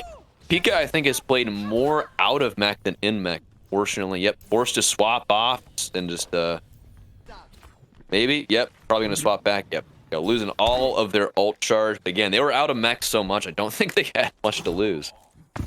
You know, but the upside, you're building towards that ult combo you need to win the game. And now you have Seal CEO going over to the brig to try to mitigate this dive just a little bit. And hopefully that's the answer you need, but this Nanoblade is what you're looking for to get online. Yeah, Freya able to find a pick with that Moira ult, and this might just be another one fight for the Nordics. Yep, finding another pick. Donk finding McMeme right after getting able to pick on Kron, and Drams able to find the pick on Vincent. This could be a good opportunity for them to walk in, but man, it's going to be a tight window as Tracer has those blinks to get back to the point fast. We have gotten those back. Yeah, the attackers spawn quicker, so they should be able to get at least a little bit of point presence or something established here, right? As we're seeing the dive already initiate on the high ground. The Nanoblade's online. Let's see if they whip it out and make it big. Seal CEO on the brig trying to stay alive, and Kron finding the pick on the Genji on the side of Soyboys. It is just not looking good. It has just been a consistently just see again of Blue. Finding the picks, being aggressive, everyone focusing down on one target. It is interesting as it looks like they're solo kills in the kill feed, but I'm sure again there's a lot of focus fire coming in, a lot of focus on each of the targets, bringing them down to low HP, just capitalize on that speed. Or I guess the Soyboys' lack of speed. Yeah. Yes, indeed. And now they're going back over to the speed. They seem just confused, not really knowing what to do, as they're on this kind of rush comp now, rotating to high ground. But you're seeing it here, the poke on top of them and the bomb inside of them. Chicken Nugget putting pressure down. Kron finding another pick. It's already looking rough for Savannah. Another reset coming in. What are you gonna do? You got 48 seconds left and no time on the clock. They have thrown everything at the wall. I think it's thrown the entire pot of spaghetti, hoping someone will stick. And that's what you need. Might be able to make something happen with that pick on Vincent. Yeah, Vincent kind of feeding there, and this is going to be the opportunity that the Soyboys need. They know where Robbie is playing on that Winston. Just it's all about getting to point and establishing that point pressure, maybe getting some picks. Yeah, as you say, that Chicken Nugget finds Drams after a pick on Freya. Able to get almost one tick here. Eating the dead eye, it looks like. Donk finding a pick on the Baptiste of the Soyboys, and it's looking like once again, after they get a pick, a tick here, 33.4% of the clock. The Jokers trying to fight back. Frank getting 2 picks, though. This could still be very winnable for the side of Savannah. Roby trying to desperately make the difference happen here, and yep, they're going to reset here to Jokers back to point 2, point 1 in the books for the Savannah Soyboys. Yes, indeed. They finally kind of find the magic, right, on this rush composition. And what's beautiful about that, they didn't have any ults to use, so they didn't use any. So now going into this, you have pretty much everything but your Blizzard online. You can shatter for free. There's no Ryan on the other side. A Diva Bomb to distract. The Deadeye from Drams could just create value. This is all set up for Savannah Soyboys to get a pretty quick cap here on point B. A quick rotation left side. Frank looking for that shatter here. Walking in, getting a pick on Roby. Kron finding Drams after that Deadeye. Huge slam. Frank putting him down, just swinging the hammer. Finding putting the damage in, getting the crowd control, finding the pick on Vincent. That is what you want to do. And honestly, it was just that swap onto Lucio, getting that speed. Roby jumping in, trying to keep the point alive. Looking like just a few people left on the point. Kron, a huge beat coming in from Dunk, keeping them alive. Vincent desperately trying again, find some picks here as Frank backs off toward the point. Everyone in that back room, again, pushing in, trying to find something just to equalize the fight. Chicken Nugget got getting the picks he needs. And then again, Trams finding Kron, Freya, Roby getting the picks. Looking like this might be a one fight for the Joker. It actually is a one fight, and I'm honestly very disappointed in the Soyboys because you had all the ultimates. You had every advantage you could ask for. It was just you couldn't kill the respawns. You do get 2 ticks out of it, so you know it's not all doom and gloom. You're able to build your shatter pretty much back up again for Frank. So it's going to be all about taking Robbie down and just shattering again to get that final tick probably. And honestly, you can't be too mad at that pick or that fight. They got to get 1 tick left in a minute. Very, very winnable. Roby looking to kind of make something happen with this Primal Rage. Desperately looking to push in, and it looks like a bomb coming in for Chicken Nugget. Got a lamp as well. Quickly falls. Roby just saucing him in the back line. Graham's finding a pick on Kron. They're down a lot of damage already, and Roby again being a menace while Frank finds a pick on Vincent on the opposite team. It's so back and forth. Pika finding Freya after they got Trams, and it is again just so back and forth. Donk getting the D-Mech. Chicken Nugget getting Frank, and now it is just the stagger. Hate to see it. And that stagger's brutal because that means, you know, you don't really have all the time in the world to breathe now if you're the Soyboys. You have 30 seconds waiting for your Diva to respawn. This final fight is... And they gotta walk into this Death Blossom too. Like, this is not a good fight for the Soyboys. Well, I guess, actually, look at the ult. I mean, Soyboys are ahead in ult, but I don't know, man. This is still just super rough to push into. Super rough. You only have 10 seconds. You're trying to do this rotation again. I don't think it's the play. You just gotta get the point and find a way to make your ults work. They were able to get the touch, and a Deadeye pushed in a beat as well. Soyboys trying to keep everything alive. Vincent finding the lamp. And Frank finding a pick on the main healer that could be huge, but Roby and Chicken Nugget got working together, getting their backline destroyed. Vincent, just a menace on this Tracer. Not much you can do when you've got no CC against him. Find another pick on Frank. And 2 picks for a Pika. This could be winnable for the Soyboys, potentially. McMeme desperately trying to, again, find a freeze here. Finding the pick on the Moira once again. Chicken Nugget God staying alive. And looks like, all right, the Jokers able to hold them off from the full cap, just 87.5% for the Soyboys. Very winnable for the Jokers, but also very holdable for the Soyboys.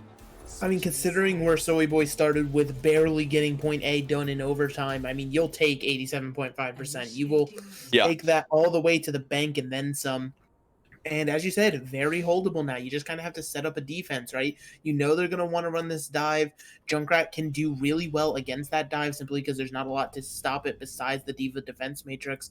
And Junkrat as well just thrives on this map. And, you know, Freya with a little bit of a interesting BM in the match chat. I honestly, I don't know if it's even dive they need to worry about. It's just the Lucio. Because, like I was saying, like, it's just a... Okay, good. They're both running Lucio. Okay. So, like, it's just a speed difference, right? Where one team was able to just engage so fast that they just couldn't react. That was, the Jokers and the Soyboys. The entire first point was them walking in that fountain area and just saying, no, we're just going to fight here because we can just run really fast at you, beat you up, and then leave. And then just do that for 3.5 minutes. Yeah, it's, I don't know. This is looking good, though. I like what I see. I like what I see. Yeah, definitely. And also, you know, somebody in chat highlighted it, but also if you have eyeballs, you probably saw it. There was phenomenal beats from both Lucios on both sides. Donk and Seal CEO timing it just right to keep the whole team alive. Donk for the recontest and Seal for the engage. It's just that kind of mentality with Lucio, right? There's a lot you have to juggle to play that hero properly, and both these guys are doing great at it. Now, we're seeing this dive path as though it's a rush. They're going into this side room. Don't really know what they're expecting to do in there without a Reinhardt. Yeah, looking like Chicken Nugget got trying to just make something happen here. Quickly demech. Yeah, that was kind of a suicide mission there. Vincent, though, finding Drams. I mean, that's still a pretty big pick. It looks like Soyboys have to walk back into the point. Freya finding the pick on Baptiste. Donk destroying McMeme. Vincent, again, this dude has been everywhere and absolutely on top of Frank and Roby getting the pick on Seal CEO. This is looking like a quick 0.1 take for the joke. Yeah, and you summarized that perfectly. You sent Chicken Nugget God on the kind of suicide mission. Send him in. It's okay if he gets demeched. You don't really care, right? Because it allowed Robbie and Vincent to dive something and make sure it died. And Vincent doing just that. Already very close to the pulse bomb. And now we're seeing Dram switch over to the Junkrat. Well, they're just going so fast. Such a quick engage. Roby having to quickly use a Primal Rage. Vincent, another very fast pick on Drams, but doesn't even matter. Frank being the difference maker that the Soyboys need. Finding 2 picks. It looks like Seal CEO cleaning up along with the likes of Pika. A reset. Chance to catch their breath. There we go. 5.5 minutes on the clock. Still holdable. Bit nervous, though. This is a little bit of a rough spot for Soyboys to be in. Yeah, once you burn about 2 more minutes off that clock, it starts to feel a little bit better, but just seeing 5 minutes is so imposing. It's a spooky number. It's spooky. Yeah, spooky indeed. And the engage already so fast. Like, it's just the Lucio's popping in. Seal CEO, a huge beat as well as a window from Dr. Lover. Donk finding a pick on the Reaper as well as Freya. They're down a lot of people on the Soyboys already. Roby, Freya, Chicken Nugget God just absolutely wrecking shop here. Pika trying to get a pick on Freya, and this might be game over already. Savannah has to find a way to get back on point. McMeme quickly falling as well as Frank, just desperately trying to make some time happen. Lamp popped in, quickly dispatched by the side of the Jokers. Walking in, Ron just chunking Frank down. Yep, there's a pick. Looking like down the main tank on the side of the Savannah. This could be the last kind of little bit of this fight. On another pick, Baptiste falling. There's no healing on the side of Norix. Another pick, looking like maybe winnable. Freya able to find McMeme here. It's just so back and forth. Frank, again, just rocketing in, able to stop them before they get that second ticket look.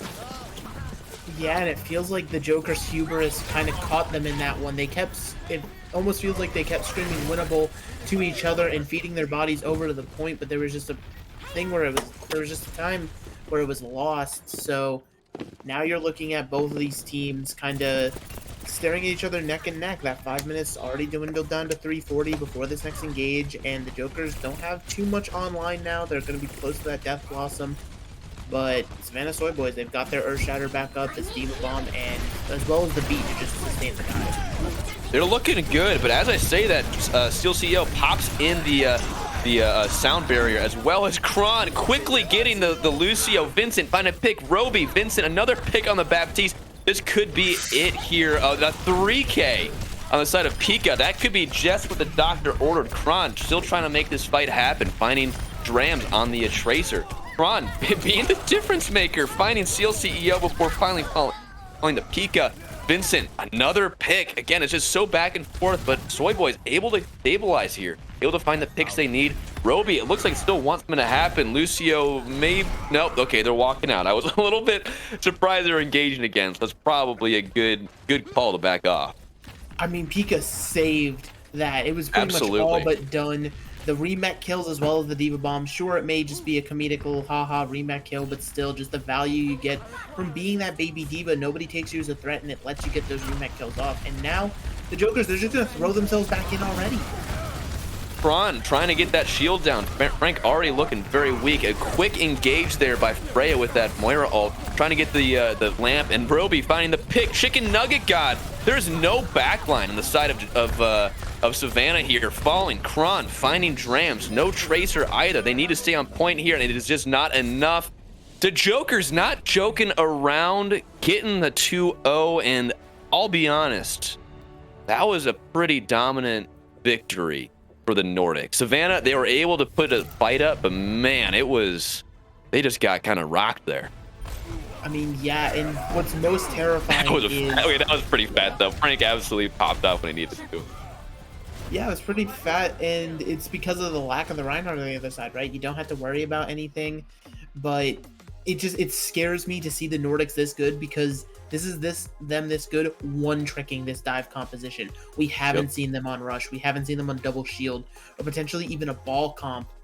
I mean, this team could just only propel themselves higher and higher, but with this level of aggression, the only thing I see stopping them now is cockiness and just overall just too arrogant to play the game. Well, I think a lot of it is... Sorry. Oh, go ahead. I was just gonna point out, Pika apparently had 4 gold medals in that match right here. That's not surprising. I mean, yeah, it was one of those things that, like, I think you're right. Where if they get ahead of their own tempo, I mean, that's they're mwah, chef's kiss. Mwah. Like, if they get ahead of their own tempo, I mean, yeah, that's rough no matter what. But as long as you're on the same page as your Lucio, I mean, you can do whatever you want. You saw that. I mean, first point on Anubis.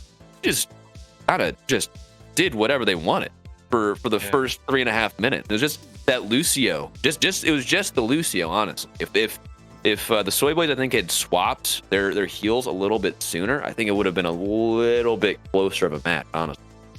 Yeah, going into that one, I was hoping for, or I was expecting a really close match. You know, Savannah Soyboys, we do have to mention they had some player issues there. They had some ping issues, and I believe Flaws, he's currently still stuck at work, so he couldn't make it. So they did have to make some last-minute swaps, and it did seem to throw them off of their usual game. So they are going to be dropping to the lower bracket here. However, that should not take away from the fact that Jokers, they just look really, really strong. This was the first time I saw them play this World Cup, and I'm going to go out here and say I think they're the team to beat here in this tournament. So they are going to move on to our upper finals, and they're going to play the winner of Northern Grizzlies versus Sunrise, which I believe is still going on. So we're going to wait on the result of that one. But what did you guys think of this performance from them? I mean, the Jokers, they just truly came out, as we've highlighted 10 times over at this point, just super dominant. And I feel bad for Savannah Soyboys. As bad as you just got rocked, you have to immediately turn this around, and you have a game up against Maize, who has been looking scary in that lower bracket. So you can't even dwindle or dawdle on this for a moment. You have to immediately get some last minute prep in and get ready, because you have a fight for your life to stay in this thing. Well, the thing is, it's not even... I genuinely, and this is... I think... I don't know. Soyboys can still win. It genuinely just comes down to understanding your team's tempo versus the other team's tempo. And if you can either match or exceed the other team's tempo and like just get their fights and keep them on the back foot, they'll be fine. Because I mean, Frank was finding like, you know, the difference maker. I mean, Pika, as long as Pika can keep, you know, staying alive, I mean, as long as they can keep their support line the same page as everyone else, and everyone else on the same page as support line, I think it'll be at least a competitive match against maize. But obviously, time will tell. I still believe in Savannah. I think they can pull it off. If they just play again like they did yesterday, they definitely have a chance.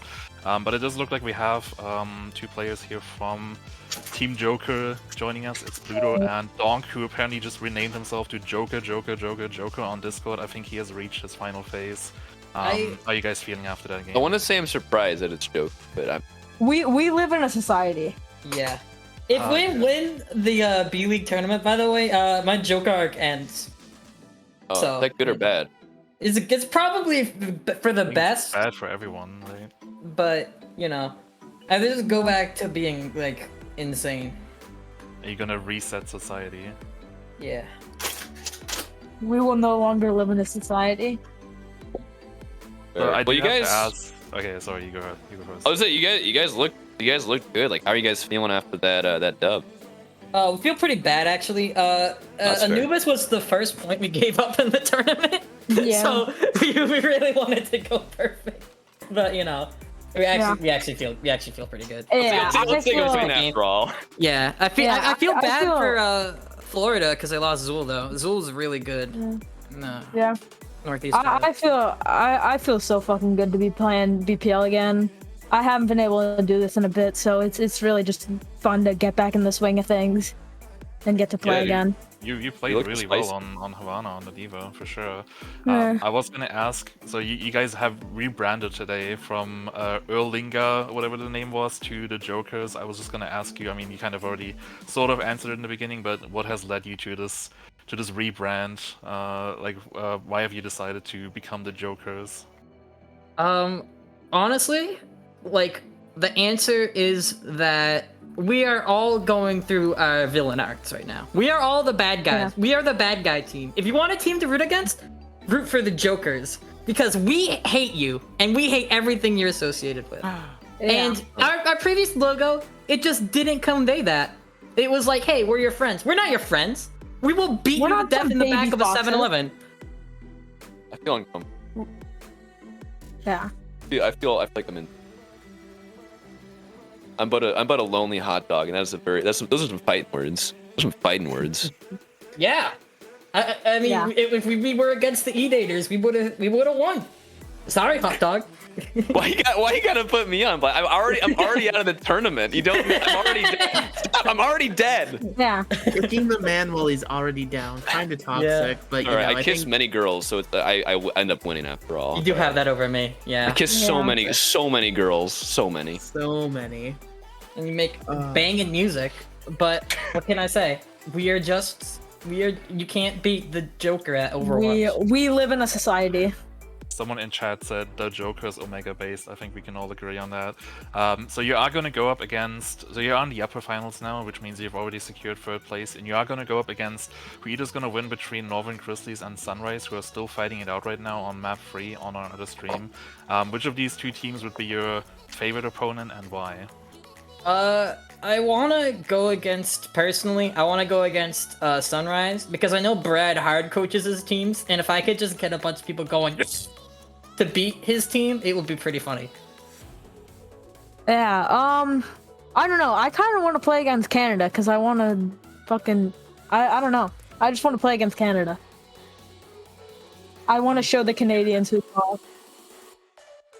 Sounds good. Okay, well, Megalas, you have anything else to ask? My only question is really, Pluto, no offense, obviously, to you at all, but you looked like the player of the match on Havana, and I need to know how a team was able to do that. Joker mode. That's true. Joker mode. Yeah. That's the only way. Right on. Alright. Well, good job. Well, good job getting that W. Nice job. Yeah, thank you very much, Bruno and Don, for coming here. We're gonna wish you good luck in your upper finals against, whoever it's gonna be. That's gonna do it for us here for now. I'm also gonna thank Megalas and Hot Dog for coming here and casting this match. We are probably gonna be on a slightly longer break because the other match is still being played, so we have to wait for that to finish because that's gonna determine who is gonna face Pachifornia in our next match.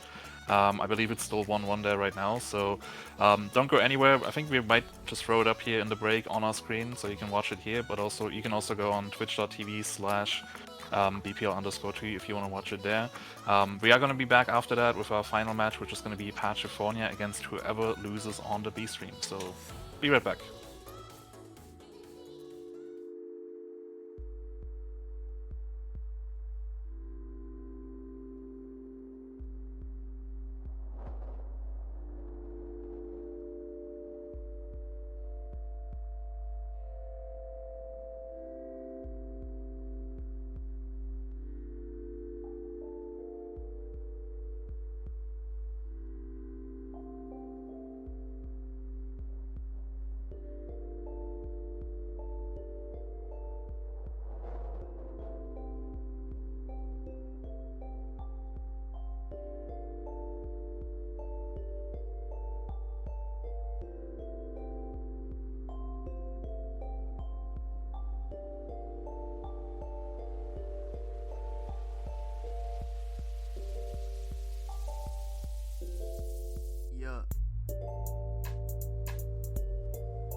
welcome to the BPL World Cup.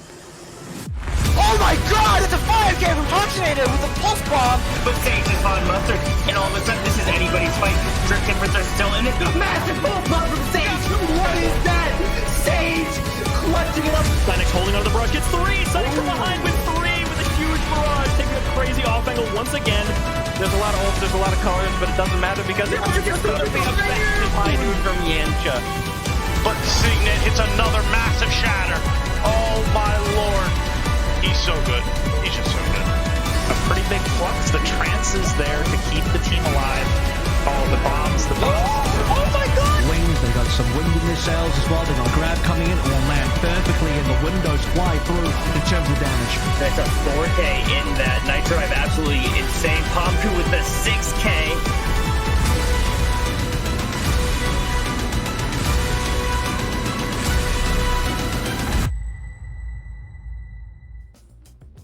And we're back, everyone. I'm still your host, Jimmy, and we're going to be here with our final match of the day, which is going to be a lower bracket elimination match between Pachifornia Palms and Sunrise, which is, I believe, the EU/UK team. I'm joined here by two new casters. It's Salsa and K-Wing, who I believe just came off of casting a free map epic barn burner that had Sunrise in it. How are you feeling after that one?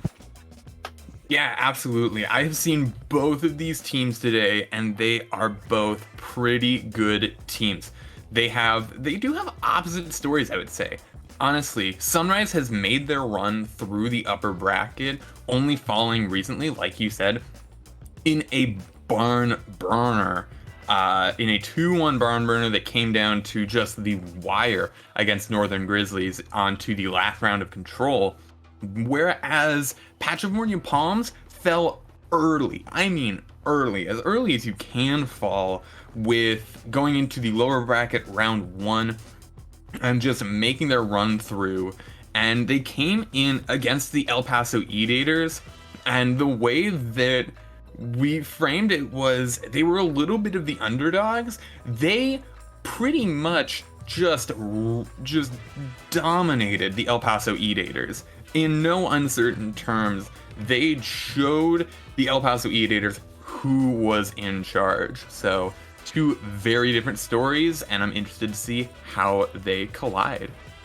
Yeah, so winner of this match is gonna face off against the winner of Maize and Savannah Soyboys, which you saw in the bracket, which is gonna be the other lower bracket match that happens at the same time. So we're gonna keep you updated on how that one goes. But for now, we're gonna focus on these two teams. I absolutely agree with what you said. I think Sunrise, they're kind of like a favorite here, even though they're in the lower bracket here, whereas Pachifornia, you know, coming into this tournament, I wasn't so high on them, but they've really impressed me here. They've been kind of on this lower bracket run here. They've won 2 games, and like you said, you told me while we were preparing for this, because I was hosting the other game, that they were just completely dominating that match against El Paso. So I'm very excited to see how much they have leveled up from their performances yesterday. Yeah, I mean, I was casting obviously Pachifornia yesterday, and I really like their their lines. I think it's interesting to see how they dominated El Paso before, and I think it'll be interesting to see if they can continue going on it against a more difficult opponent in Sunrise. Though I think the strength of Sunrise is definitely apparent. Obviously, they won their round 1 match, and they are just a more they have a lot of more varied names, and I think they have a bit more players that have to off-roll. I believe Rain has to off-roll onto support or DPS, can't play tank. So it'll be interesting to see kind of how they play around that because of it being B-League. Yeah, this is actually the first time that we see Sunrise on the A stream here, and like you mentioned, we have a lot of A and B League players on this team. Like you said, we got Rain, Pirates by T, all 3 A League players, and then we have Ippy, I believe, and Missy, who are B-League players, so it's a lot of known faces. Like you mentioned, I'm personally not sure exactly what roles they're going to play, so just on paper, this looks like a really, really stacked and strong roster, hence why I kind of consider them one of the favorites here. I think just going off of like the rosters, I do believe I would still consider them the favorite in this match, but like we said, Pachifornia, they've been really impressing so far in this lower bracket, so it should be a close match. Not sure exactly about the first map, but who do you guys think would take this match here home? I think for me personally, from what I've seen of these two teams, I think we're going to see a lot of the 6-man that's been dominating the the meta a bit, but I think Pachifornia thrives under pressure, and they are always under pressure when you're in this lower bracket. So I think they're going to take it out 2-1. I mean, I think I agree with that 2-1 for Pachifornia. I think another big aspect of it is Sunrise just came off of their game. Like, they've had about 10 minutes or so as a break, not even that. So they have a lot of that of their kind of maybe a poor mindset. It might be a play. It also might be we know what we're doing. We want to get into it and be ready to go as we begin our trip to Dorado here. 5 seconds left. We have some very similar compositions, at least in tank line, and they both run out to Sombra. But they want to do some different support lines and play one. And we obviously want to see the Echo kind of be played out here. Oh, and being played it is. Clockwise just gets 40% immediate charge to their ult, already 50%.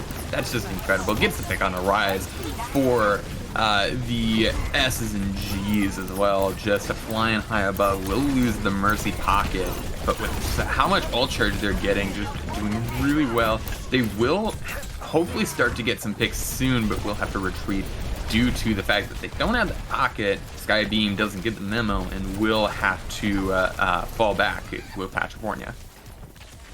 Yeah, I mean, it was a really solid engagement, and they got some of the picks. They got the ult charge they needed just to try to make a threat and force Sunrise back. So they're going to get a decent amount of progress here up to this turn, and now they're just getting the picks they need to continue their momentum here and probably get past the archway.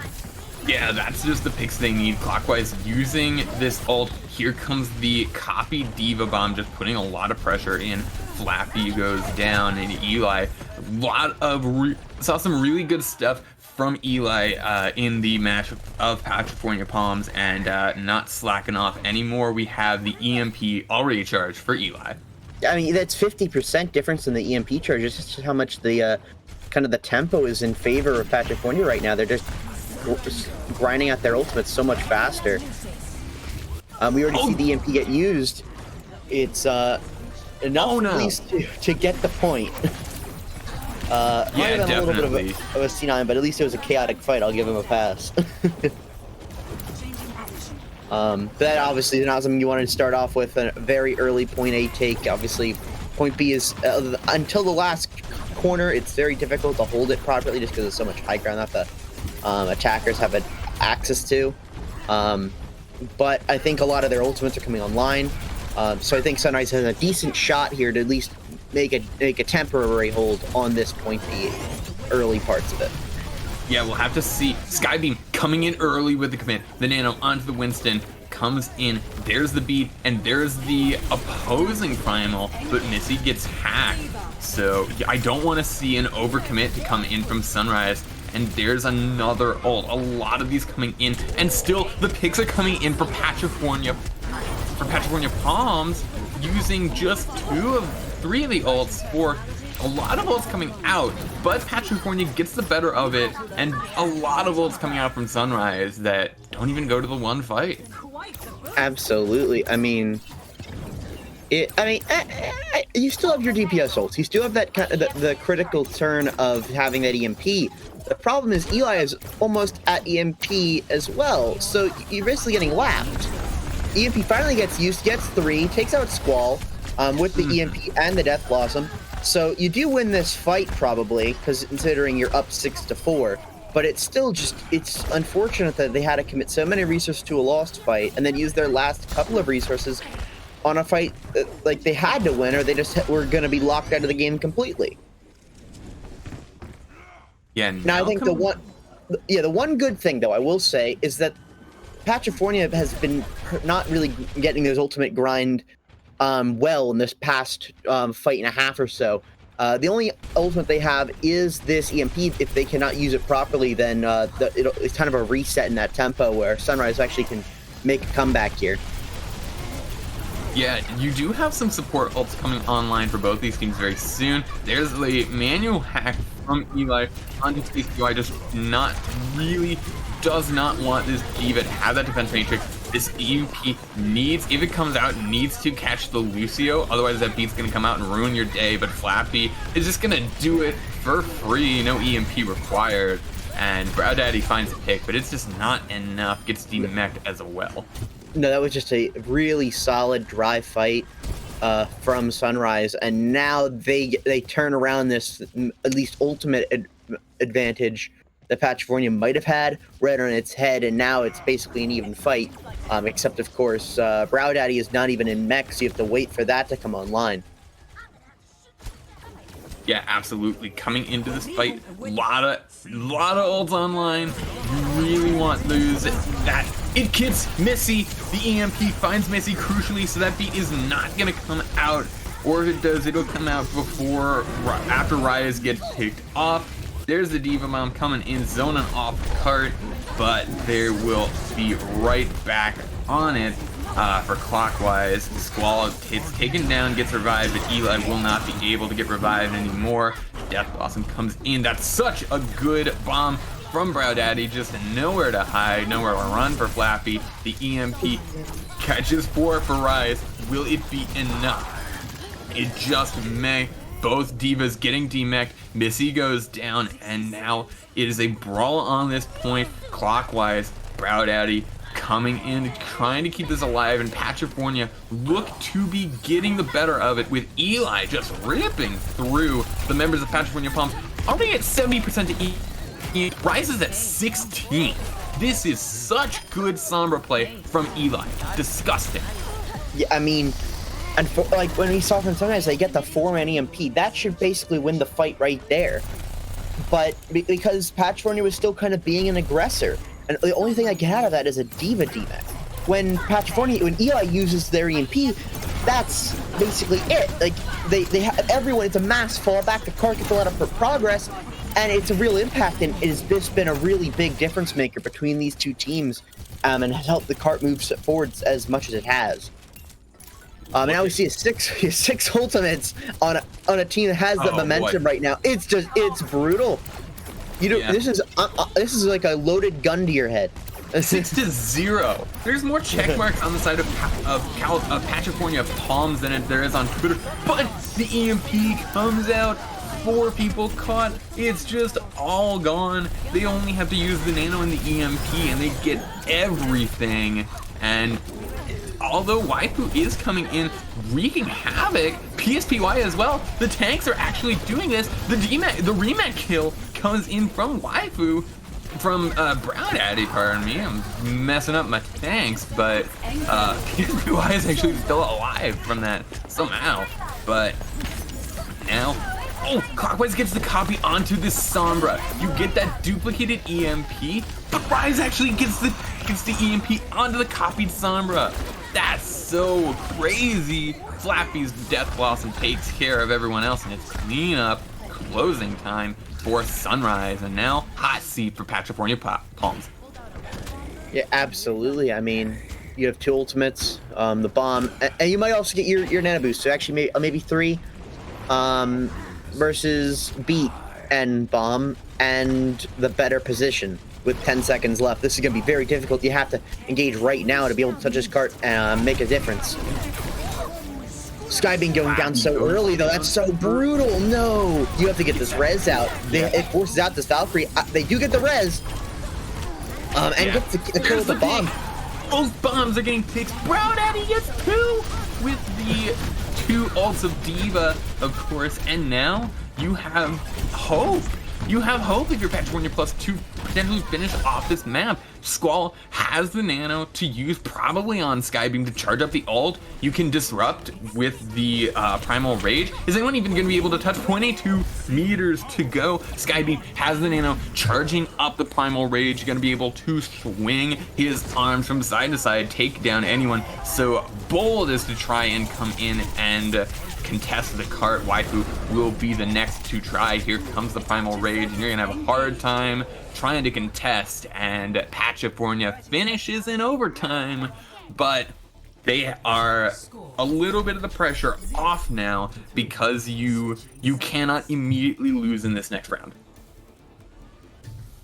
Yeah, I mean, it was just a really nice push. And now they get the defense, and I think this will be a kind of the where we get to see Sunrise is this going to be a very close game? If Sunrise can rival some of the aggression and like the tempo advantage that California had in their first attack, then this will be just as much of a barn burner as the last game was. At least on B stream when it involves Sunrise. I think if it's just going to be if they just kind of fall apart on attack, I think you're going to see something similar to what we saw from California in their first match today, in that they just kind of dominate, because they had a very, very dominant performance there, just with a little bit of a hold up on that second part of point B. Yeah, absolutely. I think it would be crazy if Sunrise came in the favorites and Pachifornia. I'm sorry, my dog is in the background. Oh, that's fine. And Pachifornia just comes in and does it again, basically coming in the underdog and doing it again. Very similar compositions, except we see Eli swap from Somber to Ash, which I think is a really good swap here. You wanted to potentially play off the fact that they might have an echo, and just play using the high ground, which Somber can't do as well, especially on Dorado. So I think it's a good swap, but you might see a Somber swap back in just a minute. Skybeam getting taken down by Pirates by just a really nice aggression, getting through this archway super quick. But the res comes out, so there might be a bit more fight in them left if they can make this quick hold. But I think it still will get past this archway, and they will have to attack from the back here just to try to make it through. But even then, 2 picks going down clockwise and Shadow Cause, I don't think it'll be possible. I think they will keep this cart moving. They might have to make a desperate hold for the rest of A. Yeah, absolutely. I think that they pretty much forced Pachifornia Palms to become the offense on that. They had to push through that choke instead of the offense pushing through it. And now, coming into this next fight, Eli does have the bobs. That could put a stop to this payload, as Pachifornia Palms are really trying to stay on top on this high ground, just waiting for this free group to come in as a bit of just trying to keep the rhythm of what you wanted. Clockwise gets 2 kills with the sticky bombs. White Blue and Rise both going to get caught up in the area of effect of that, and that is just a complete and total retreat for Sunrise. Yeah, I mean, getting just those 2 picks is, you haven't committed any time. Like, you had 5 minutes 30 seconds just to continue this push in general, and there is no reason not just to press the S key and wait for those 2 people to get back, especially with no res.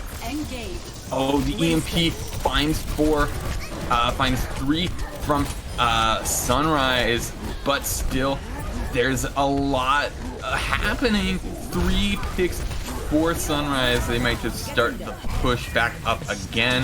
Crucially, the copy comes in from clockwise. The Nano, so many picks coming in for a fight that looks lost. A few counter picks will come in from Pachifornia, but they're quick respawns. Yeah, this is exactly what I thought. It was where Eli might swap over to this Somber just because you're not really you don't have to play for an echo, which is kind of one of the things that Sunrise had to deal with, is that they did not play for the echo.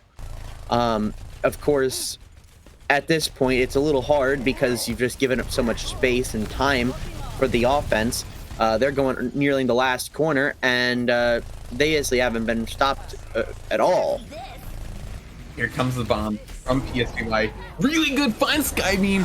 And there goes your main tank for Pachifornia.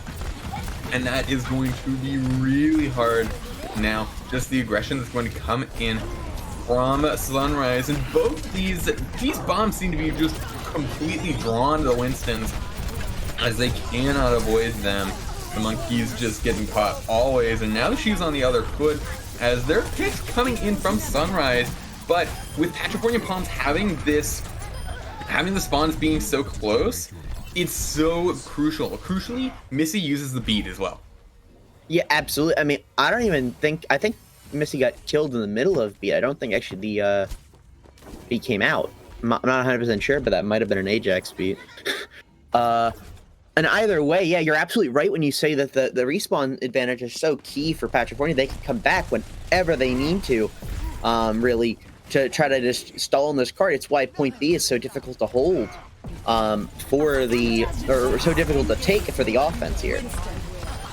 Yeah, really good evasion here coming out from Pachifornia, but Rain going to get two. It's both the supports of Pachifornia. Rain is just done with this hold coming out from Pachifornia. They're just like, guess what? You don't have supports anymore. Good luck sustaining through this. The Diva Bomb coming out from Brow Daddy, not finding anything. Gonna go aggressive potentially with the Remac. Missy going off the side from clockwise. And we'll go down to waifu, but still, there's the res. As, like I said, these close spawn, you cannot just have trades here. We've seen a lot of even trades coming out from Sunrise. You cannot have that when these spawns are so close for California.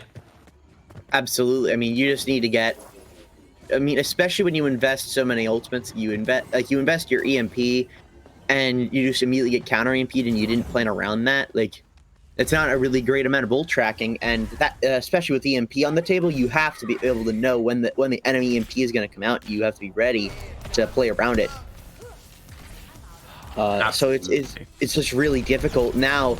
80 seconds on the clock, and they don't have a lot of resources to go here. They have to try to just make something happen from not a lot. We'll have to see. PS3Y does get demeched early. That's no defense matrix for you. Skybeam has the Nano, has the Tesla Cannon. He's here to make some shocking plays, and Sunrise are just immediately taken down. To be fair, that is the fight that they needed. They needed a quick fight. If they're going to lose it, they have the ults to go forward now. So this is make or break for them. Absolutely. It's go mode. 45 seconds. There is no reason. You don't want to obviously have to press Q on everyone, but you have to do what you have to do, and to continue in this match, you have to press Q everywhere, or it's over. And this is kind of this is the disastrous kind of part of, you have so much time and now it doesn't even matter. They get a pick onto Skybeam. That could be the start, but Rise goes down. But the EMP didn't even get to finish. It didn't go off in time. Gosh, that's kills are incredible. getting traded back and forth, and it's going slightly in favor of Pachifornia. I think it's 2 to 4 now at this point, especially with the respawn being so quick. It doesn't even really matter. I think this is over. No time. Yeah, they just have no time, and I think it's really sad there that you have Flappy dying with ult, not being able to use that Death Blossom. You held back a little bit, and now you're coming in on the respawns. I say that though, Flappy does use the ult, will get taken down though by Clockwise. The cart is still actually moving. There was a few picks there, and this is really good aggression coming up from Sunrise. Misses beat, has the ability to has the potential to make them have the ability to go forward. And there's picks. Both the supports for Pachifornia go down, and what we thought was a one fight for Pachifornia is now turning into Sunrise taking victory from the jaws of defeat. They're not done yet, no, but absolutely not. They keep their hopes alive. They're just barely still in this. I think honestly part of it felt like Pachifornia, they just barely engaged a little bit too early, and they won the fight just seconds before they really should have, which is really odd to say. Normally, you don't really want to let a fight prolong, even on the defense, if you can just win it. But it gave them just enough time to get people back on point and re-engage and ultimately win. They had that fight in the bag. It's surprising to me, honestly. But they do have a lot of advantage now. No ultimates on the side of Sunrise, and they already have an opening pick on waifu. So they also Rise. So it's 64, and they have all the tempo now. But this is not the deciding fight. One more left after this one, if they don't lose this. Excuse me. Yeah, but look at these ults. Well, we all know the 6 ult curse. Maybe they fall victim to it. They all press Q at once and it does nothing. But this unfortunately, with 20 seconds left, this is it's still so difficult. Sunrise did get the second opportunity. We start to see the bomb come out, nothing from it. but forces Yeah. some position, less time on the clock now to re-engage and get some good opening position. See the Coalescence come out, just try to get somebody. Eli goes down. No EMP. Has to get the res, or that's off the table for good. Shadow Claw's very low HP. Can't really get in there to get this, find this res. This is very difficult. No supports for Sunrise, so now it's back and forth. Very difficult for both teams. Sunrise loses Rise and Rain. Flaps down too. It's gone. This fight is over, and this map should be over as well. Yeah, that's just it for Sunrise. A close effort, nearly going down right before that second point, and just holding on. I mean, that was really brutal, but really solid play. Like, honestly, I really did think if Sunrise over. They use they lose players early that have resources.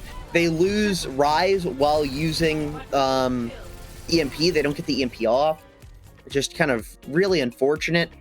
They managed to get this point B, and then from a miracle, and then they just unfortunately don't have enough gas in the tank for to finish C and be able to force extra rounds. But really solid play from both teams. I think it'll be a really, really solid rest of the series if the games continue to play like that and that kind of close tension. So I think we're gonna see a really good game of Overwatch today. Yeah, absolutely. I think we've had a lot, and we're here back with Jimmy. I'm sorry I cut you off there, but no problem. It's a little hard when you don't have a webcam, so you can't really see when I'm trying to speak. So it's fine. Yeah. As you mentioned, it was a little bit closer than it had to be at the end there. But Pachifornia, they just had a great tempo there, especially when they were attacking. They were just starting the fights really clean. They were just really aggressive, and it worked out. I do want to point out, I feel like the standout there is really that DPS combo. Like Eli on the Sombra in the beginning was just building EMPs really fast. Clockwise on the Echo has just been massive in this game.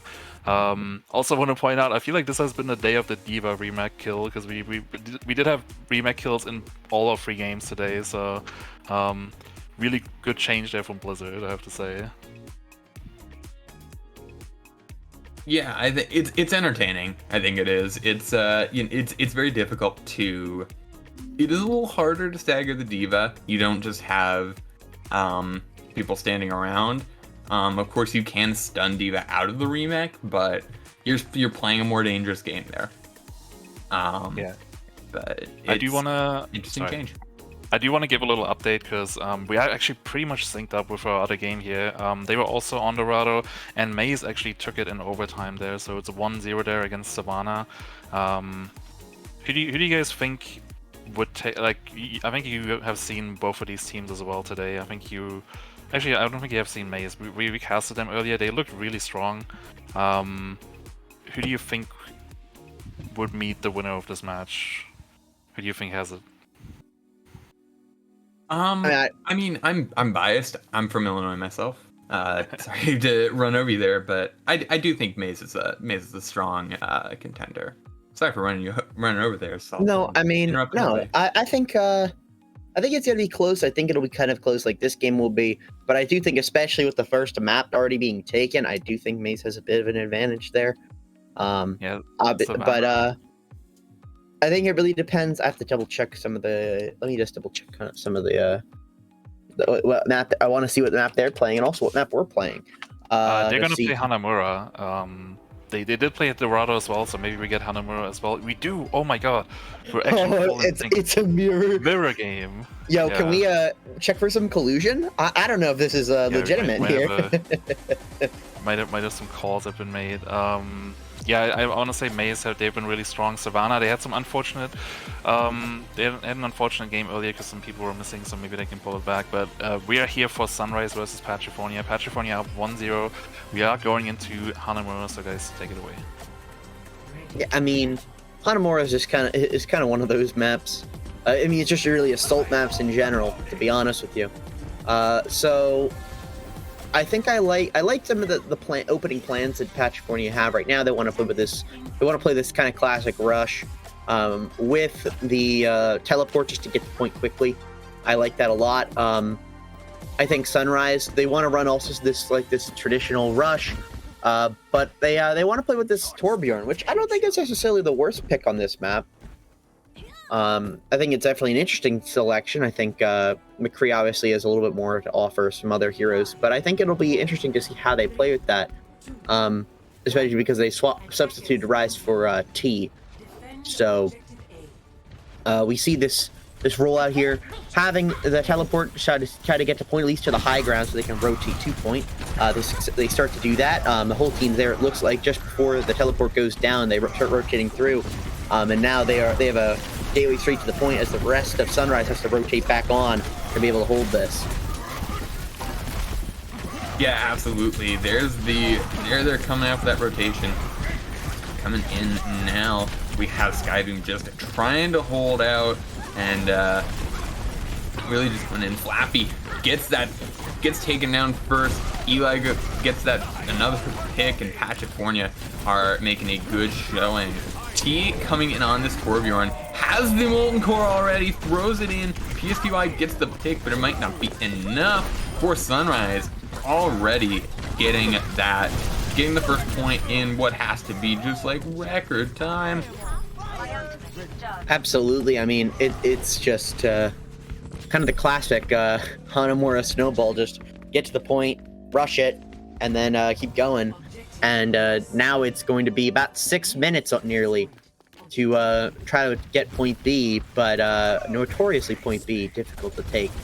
So we're probably going to see just a one-way ticket straight to the high ground. I don't think they're going to be trying to rush through that quick. I think they're just going to try to use a time bank and try to play it slow and still play on the ultimate advantage they still have, because they have nearly all 6 ultimates, and Sunrise is just getting some of theirs. Yeah, absolutely. I mean, you have, like you said, this ult advantage. So many ults for Pachifornia that you don't have. Here comes the amplification matrix. Missy actually falls first. There goes your AoE heals. You don't have the bead.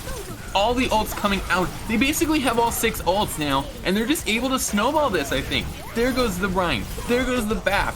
There goes... Actually, I think they finally get their first pick in the form of Skybeam, but like they just are playing on respawns and trying to get to the point as fast as possible. Unfortunately, they just keep getting beamed down by Eli on this Symmetra, just getting to use the powerful beam already charged up. They have to use B on 2 players just so that they can stay on point just for that little bit longer. Oh, this is disastrous. The problem is they are still getting this time. They're still touching, and they haven't even given up a tick quite yet. If they just let off and give a tick, they probably have a decent shot just to hold this. Yeah, this is 2CP just trickling in, and now you have that team kill coming in from Pachifornia, and that seems like it's going to be it. The Molten Core comes in from T, but it's not enough in 4 minutes and 6 seconds on the clock. I mean, gaining 6 seconds on 2CP is usually a pretty good thing. Yeah, I mean, it's unfortunate Sunrise just kind of got rolled over and the snowball occurred, and perhaps a bit of poor decision making and calling on that last little bit of defense, where instead of just giving up the first 2 ticks, they to kind of maybe recontest as a group, they just stagger in and unfortunately do not really have any effect. I think there was only like 3 eliminations on the side of Sunrise, like in their favor, throughout that entire map, or like half map or round. That's the word I'm looking for. But I mean, yeah, it's just a brutal defense, and Pachifornia keeping with the Symmetra. Yeah, is Eli trolling? I'm not sure. Eli's there. I don't know if I agree with the Symmetra on defense. I'll be honest with you. Symmetra, usually known for the teleport aggressively, not the defensive teleport. I'll be kind of honest with you.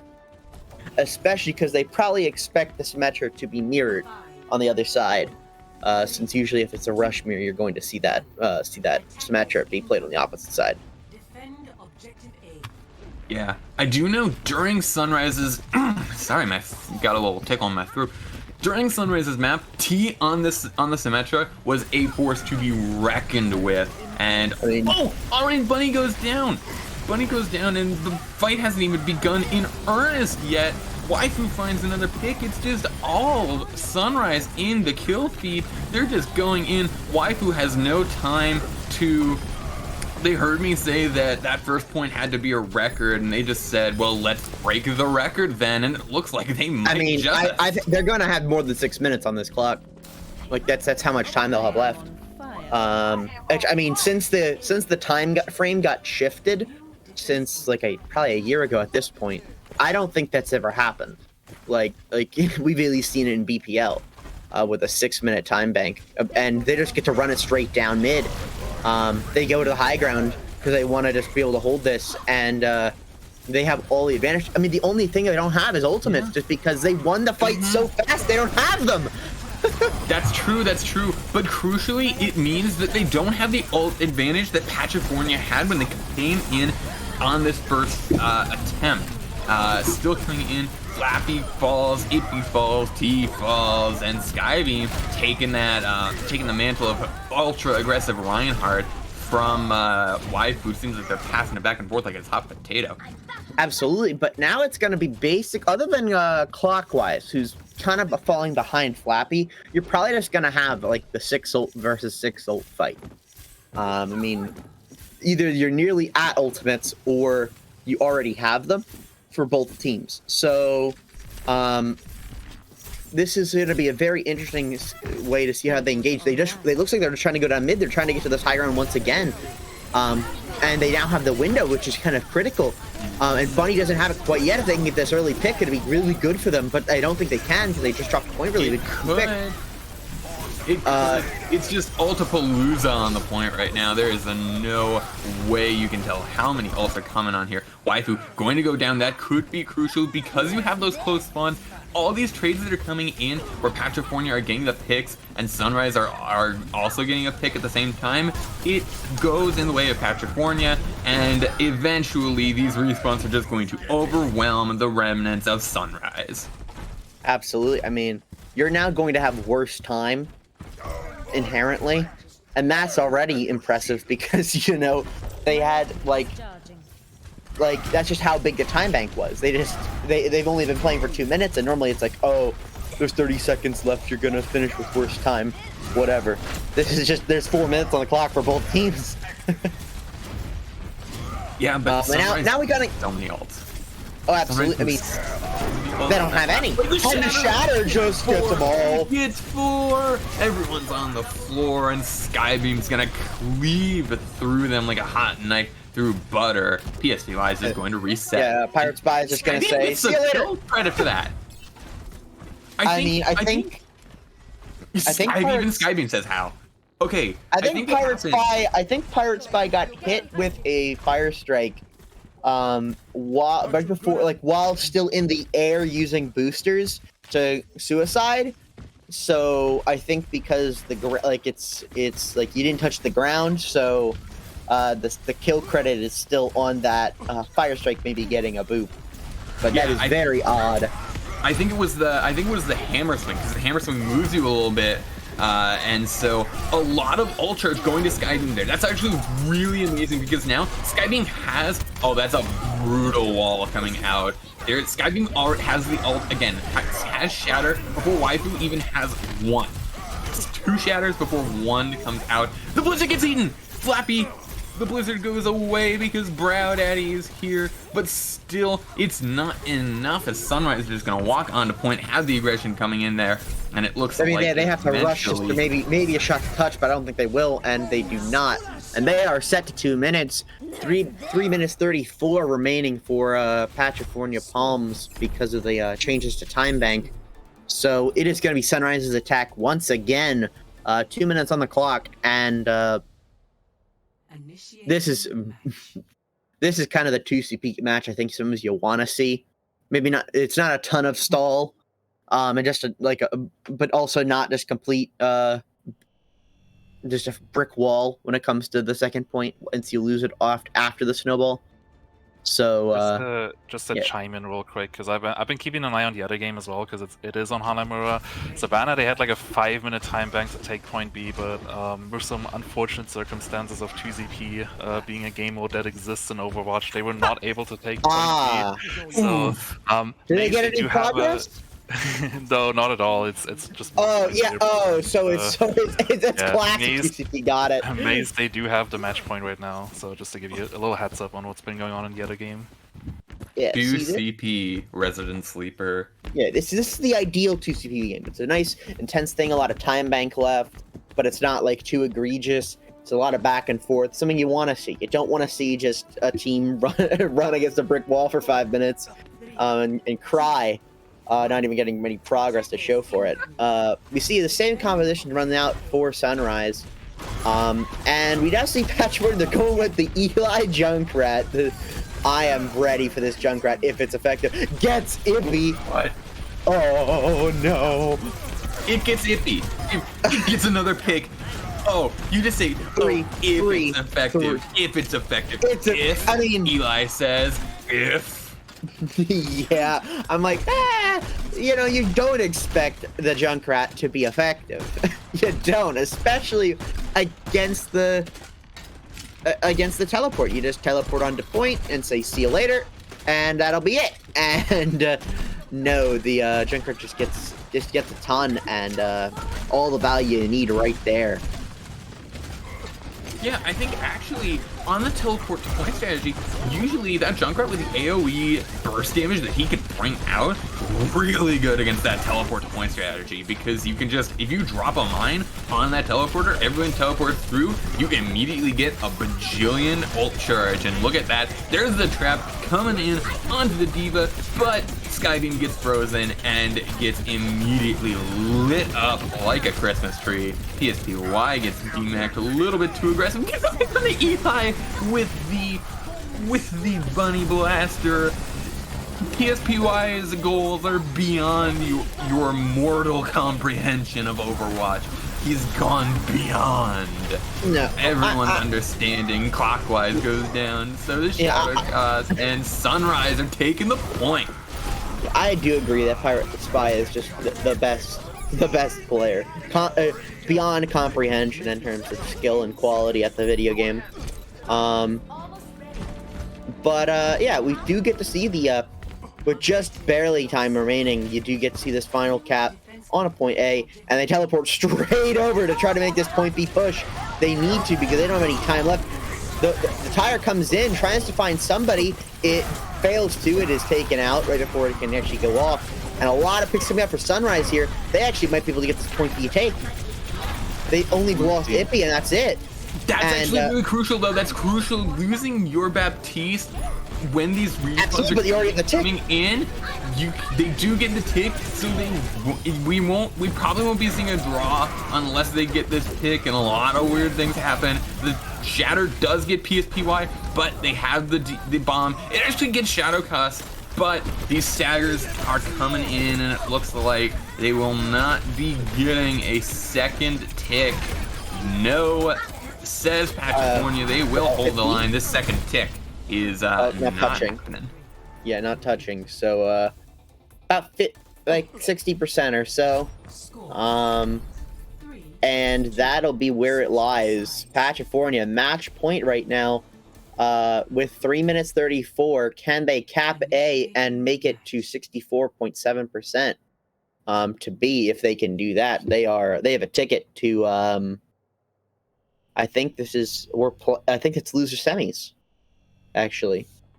Let me double check the bracket. Yes, if they win, this is losers quarters. So next round will be loser semis, and then yeah, they will play what I think do we have an update on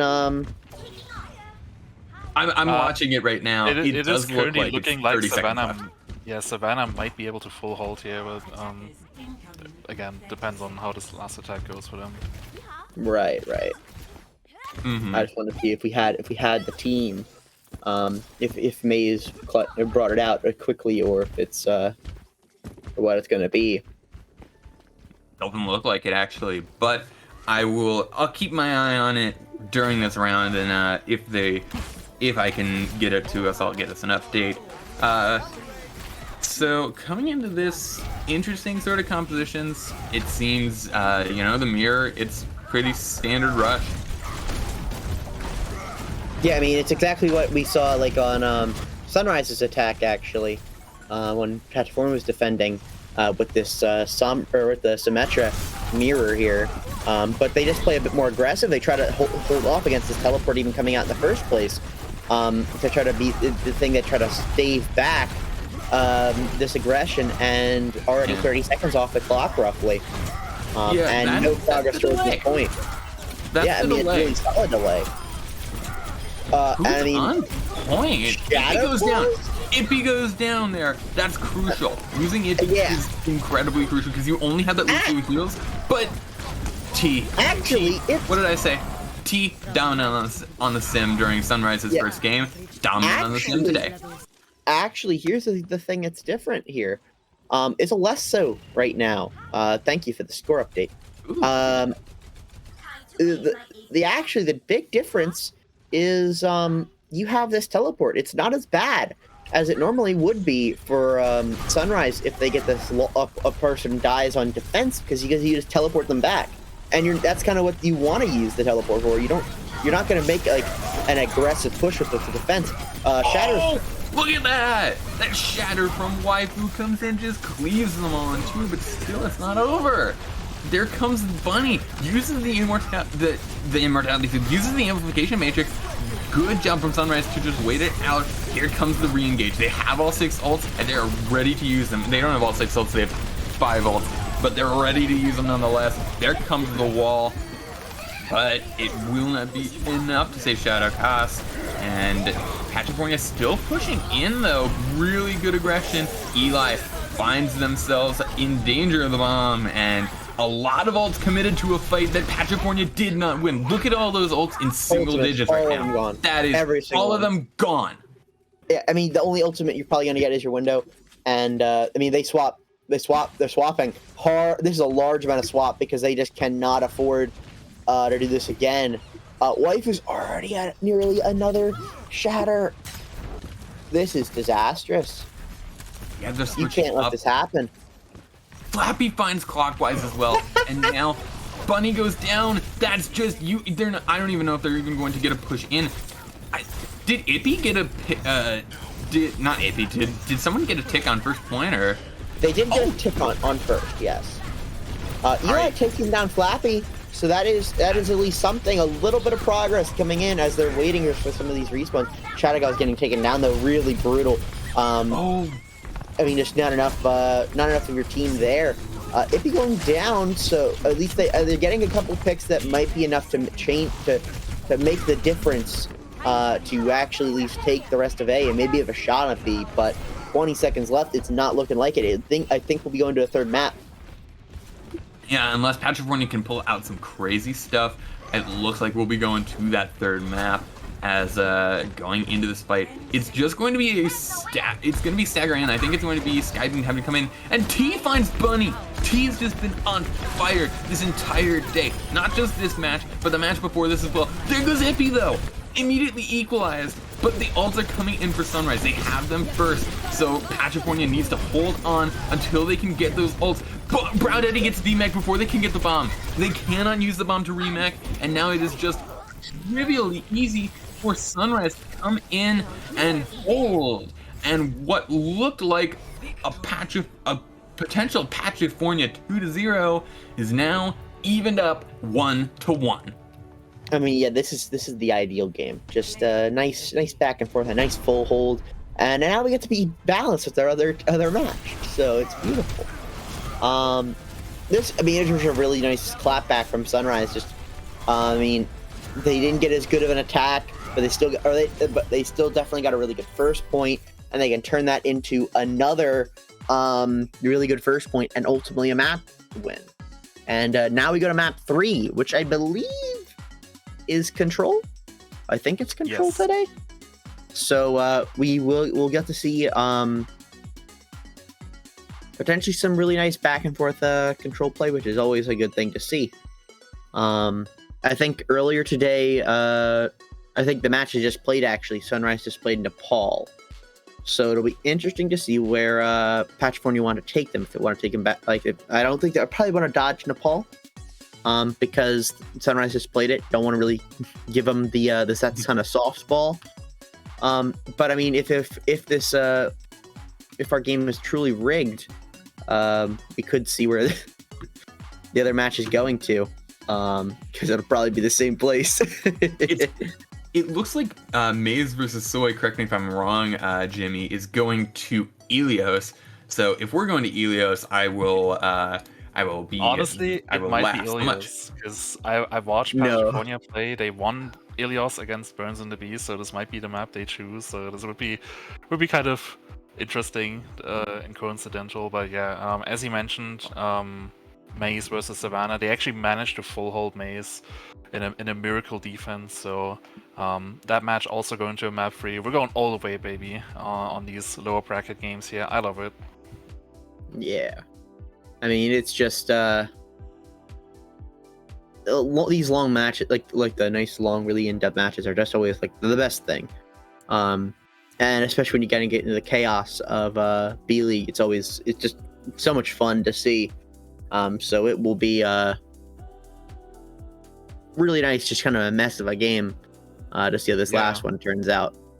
Yeah, like we had on map 1 Pachifornia, they played really aggressive. They did the same thing here, but Sunrise, they looked I wasn't gonna say lost on first map, but they couldn't really hold up with the tempo. But they adapted here, and they started matching that tempo on their attack, even though they couldn't full hold, or they couldn't full cap, but they still.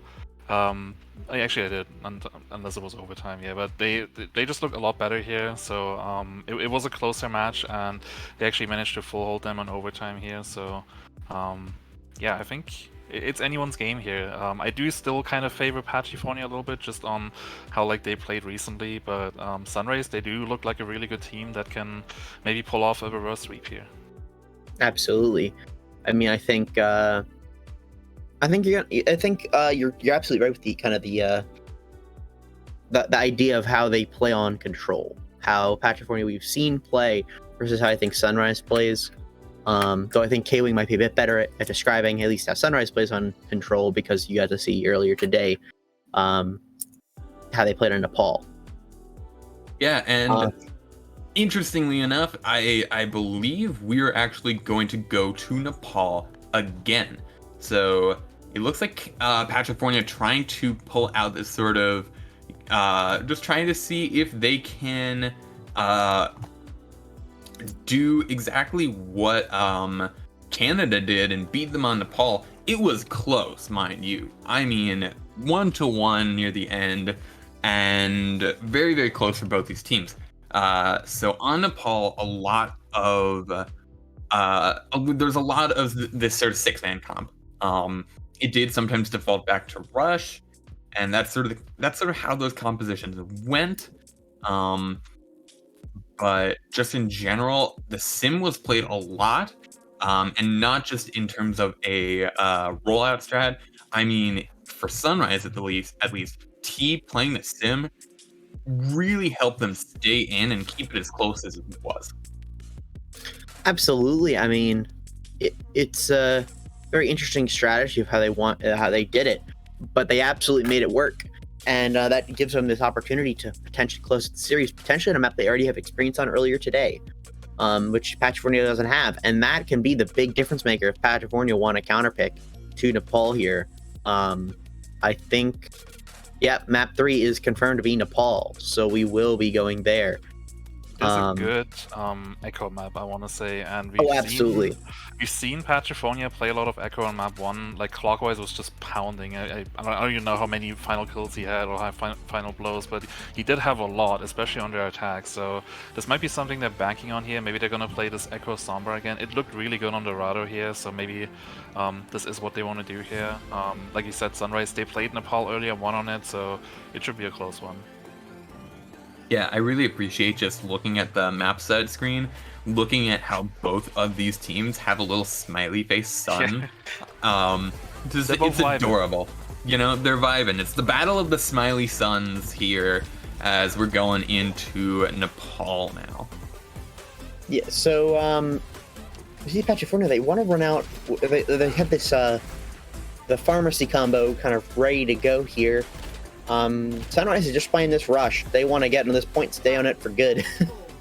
And I believe, if I'm not mistaken, this, I mean, I can't really tell because we're inside the cart. Yes, this is Village.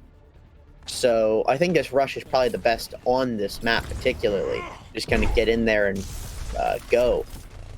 Where the pharmacy won't have a great angle onto the point if you just stay there.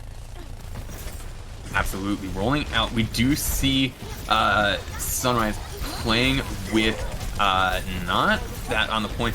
Oh, that's the first pick coming in. Skybeam goes down. Your Winston's gone. Big anti-nade coming out from Bunny, but it might not be enough. Missy will be able to get away, and now control of the point goes over to Sunrise. I mean, this is exactly what you want. The big anti-nade, though, coming out might have a shot to try to get a couple, get 1 or 2 picks. Forces up the lamp, so you get the progress there. I mean, I think it's a nice combo from Pachifornia. They do get this kind of aerial attack and this ground attack using the Sombra, but unfortunately, it's just not enough right now because the Sombra's kind of hung out to dry, and they get to stay on the point. I mean, nothing Bunny's doing it right crazy. now. Bunny is going absolutely insane. These anti-nades have been massive, just chonky. Massive, but unfortunately, the rest of the team cannot capitalize, and it just doesn't really matter, unfortunately. Even though Bunny is playing out of their mind. Yeah, the beat does come out. Sunrise has so many ults that on these engages they can really afford to. Oh, PSPY gets demeched and then immediately gets taken out. No existing outside the mech for you, but Brown Eddie is soon to follow, and it just looks like Pachifornia Palms seem like they're falling apart a little bit. A little bit. I mean, I don't think like, it's over quite yet, but I think it's just unfortunately a bit of comp dip right now in what they want to be doing. And I mean, the massive shatter just says, okay, back to spawn with you. One more fight left. Simple as that. 25%. Well. Oh no, that's disastrous. It took that long to get an EMP, and you don't even get to use it. That's a killer. I mean, you already see some composition changes going out right now, and you have to make them. Unfortunately, you have no shot. Otherwise, you're just gonna resign this point away. The bombs can't even come out from Skybeam. It just doesn't matter. Dying with 98% on them, and I mean, I think this is just over.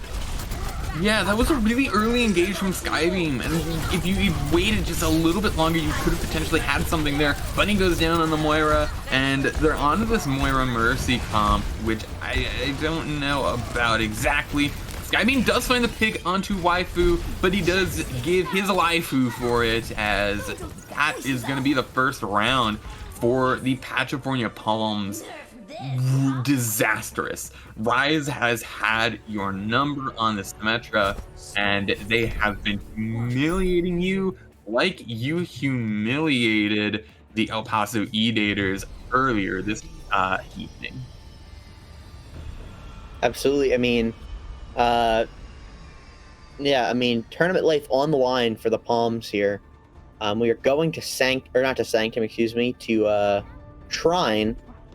And I think, yeah, now they're starting to swap into a more mirrored composition, running with this Winston D.Va, and then you have the Sombra and the Reaper, which I think is just a lot better to mirror what Sunrise want to play. And I think this is where maybe they can play around what they were doing without just getting completely comp diff from the start. Yeah, honey, it's 8 p.m. Time for your 6-man. Yes, honey. Here we go. PSPY immediately getting hacked here early as Eli just trying to build up his EMP. Brad Eddie just not having any luck. Waifu getting hit by these anti-nades. Bunny has been on point, like we said. No healing for Waifu, just preventing that dive from coming in already. Just really proactive play from the Ana there. Rain gets hacked, so close to falling, doesn't go down. Waifu will, and I really wish that Rain had been focused down there, because if you had, this would be a completely one fight. Rain gets hacked again. Rain needs to dive. Rain does eventually go down. The chase comes in from the D.Va, and Pachifornia Palms takes the point, and they look like a new team. They're a lot more coordinated, and they've taken the point. Absolutely. I mean, it was a scrappy fight, but they get enough done. They use these hacks effectively and get their picks. And they get this early cap. And Flappy swaps from the Tracer onto the Reaper, so you do have the 66 mirror. And, I mean, slight ultimate advantage for the Palms. I mean, both teams are about to have their EMP. Pachifornia has their advantage in their support ultimates. Sunrise has a slight advantage in their tank ults. EMP comes back from Sunrise, or not from Sunrise, excuse me, from Palms, and that'll be enough to turn this fight immediately. I thought that was I think it's some perspective on Sunrise, so I thought that was the EMP going up there. Yeah, just, I mean, does enough, and one ultimate, or two ultimate, excuse me, you also use the nano boost, but two invested, and that's the one fight there, as opposed to the coalescence being used. Maybe not necessarily great in the terms That's a of huge EMP. Rise comes in, just catches 5 people. Crucially, Shadow Cost as well. That means you cannot counter Beat. Beat comes in, Shadow Cost, and Clockwise has the Reaper ult, uses it, gets 2, and is gonna go on a rampage and get some more damage on everyone else. And Pachifornia have turned this thing around. I mean, this is a really big problem. We're seeing what happened on Dorado once again, where Sunrise just really isn't there to follow up on Rise's EMPs. They might be good and get like 4 or 5 people, but they're not getting any picks from them. And that's what you really need. You need people not alive right now, not on the point, so that you can finish up the fight and flip it ultimately.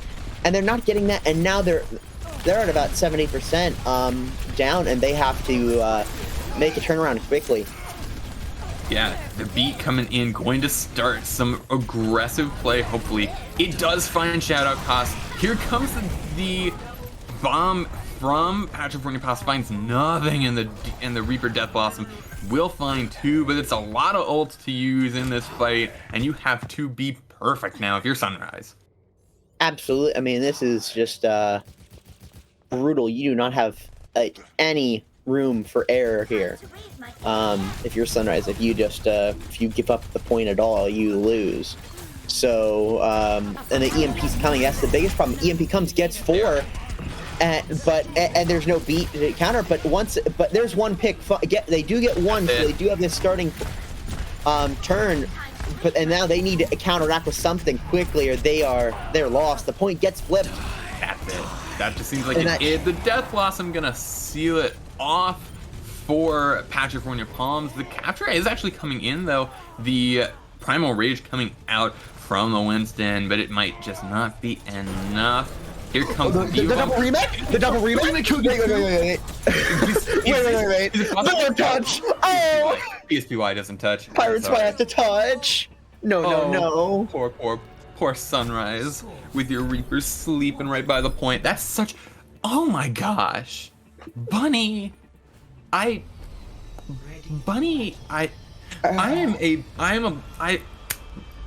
You're amazing, Bunny. I don't know what else to say. These anti-nades have been thick. These sleeps have been clutch.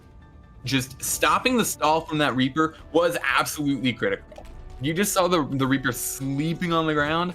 That's crucial. Absolutely. I mean, it made it so that the whatever heroics that Power Spy was going to do just didn't matter. And now we are on Sanctum, one final round to decide it all. I mean, I'm pretty sure this is actually the round that Sunrise lost on to be sent to losers. So it's going to become all full circle for them, trying to finish this off and hope at least maybe stay alive in this bracket to move on to loser semis. Hopefully, it could be painful if they lose here. The place they get sent to the losers bracket event, and maybe even the place they get sent out of the tournament. But Rain is determined to make that not happen. Gonna take down the Baby Diva with that orb. Really just trying to keep this. And Pachifornia, they rolled out to this spot. They really just put the pressure on themselves that they had to push through a tight choke. This is a tight choke point to push through, and you're just kind of trapped. Because Sunrise have trapped you in there, you're not going out. Ooh, I think they'll fall, though. And that could be a turnaround. There's the Nano. The Death Blossom. Flappy has a Death Blossom. This could be crucial. But he's seen up with the Death Blossom themselves. And Pachifornia are Goodbye, Rise. See you later. The hack pit couldn't use a translocator to get back onto solid ground and just falls to the death. And this was a really nice turnaround for Pachifornia. Just some nice solid hacks, some nice solid picks, and they could turn this thing around. Low percentage for both teams. Quick engage from Sunrise might be able to steal it back if they're able to do it quickly and invest the right ultimates. Because they have a slight ultimate advantage. If he comes out, gets 5. This counter EMP could be big though, if they want to invest it. But it doesn't matter if this goes down, and I don't think they will try to re-engage. Bomb comes out. I think that was from Pirates by just trying to re-mech. I think just trying to keep the fight going. Counter EMP 5 man, no beat, and gets 2 already. This is, I mean, they knew when to re-engage. They knew that it's like, okay, Missy's down. Let's wait for Missy to kind of get back, and let's re-engage right now. And they do it, and they recap this point. 50% or so for Pachifornia. This is a very back and forth fight. This is exactly what you want for Sunrise. They want to have this point back and try to equalize. Okay, B-Stream update. Both of these games are at map 3. Barns are being burnt across the nation. That's a huge anti-nade from Bunny. Oh my goodness. It seems like every anti-nade that leaves Bunny's fingers is just an absolute banger of an anti-nade already. Here comes these fights, and it's just Pachifornia coming through, ripping and tearing until it is done. Absolutely. I mean, we see nice solid team kill for Pachifornia, and they get to make it through and hold this point just for a little bit longer. They can equalize their percentages and make a bit more progress. Yeah, Bunny is just actually doing great. Oh, doesn't matter, goes down early. But they have this EMP, gets it, gets 5, Gosh. Gets the bomb, gets 2. I mean, the problem is it's really equal fight right now. Ultimate's getting traded off, and a lot of people getting traded off too.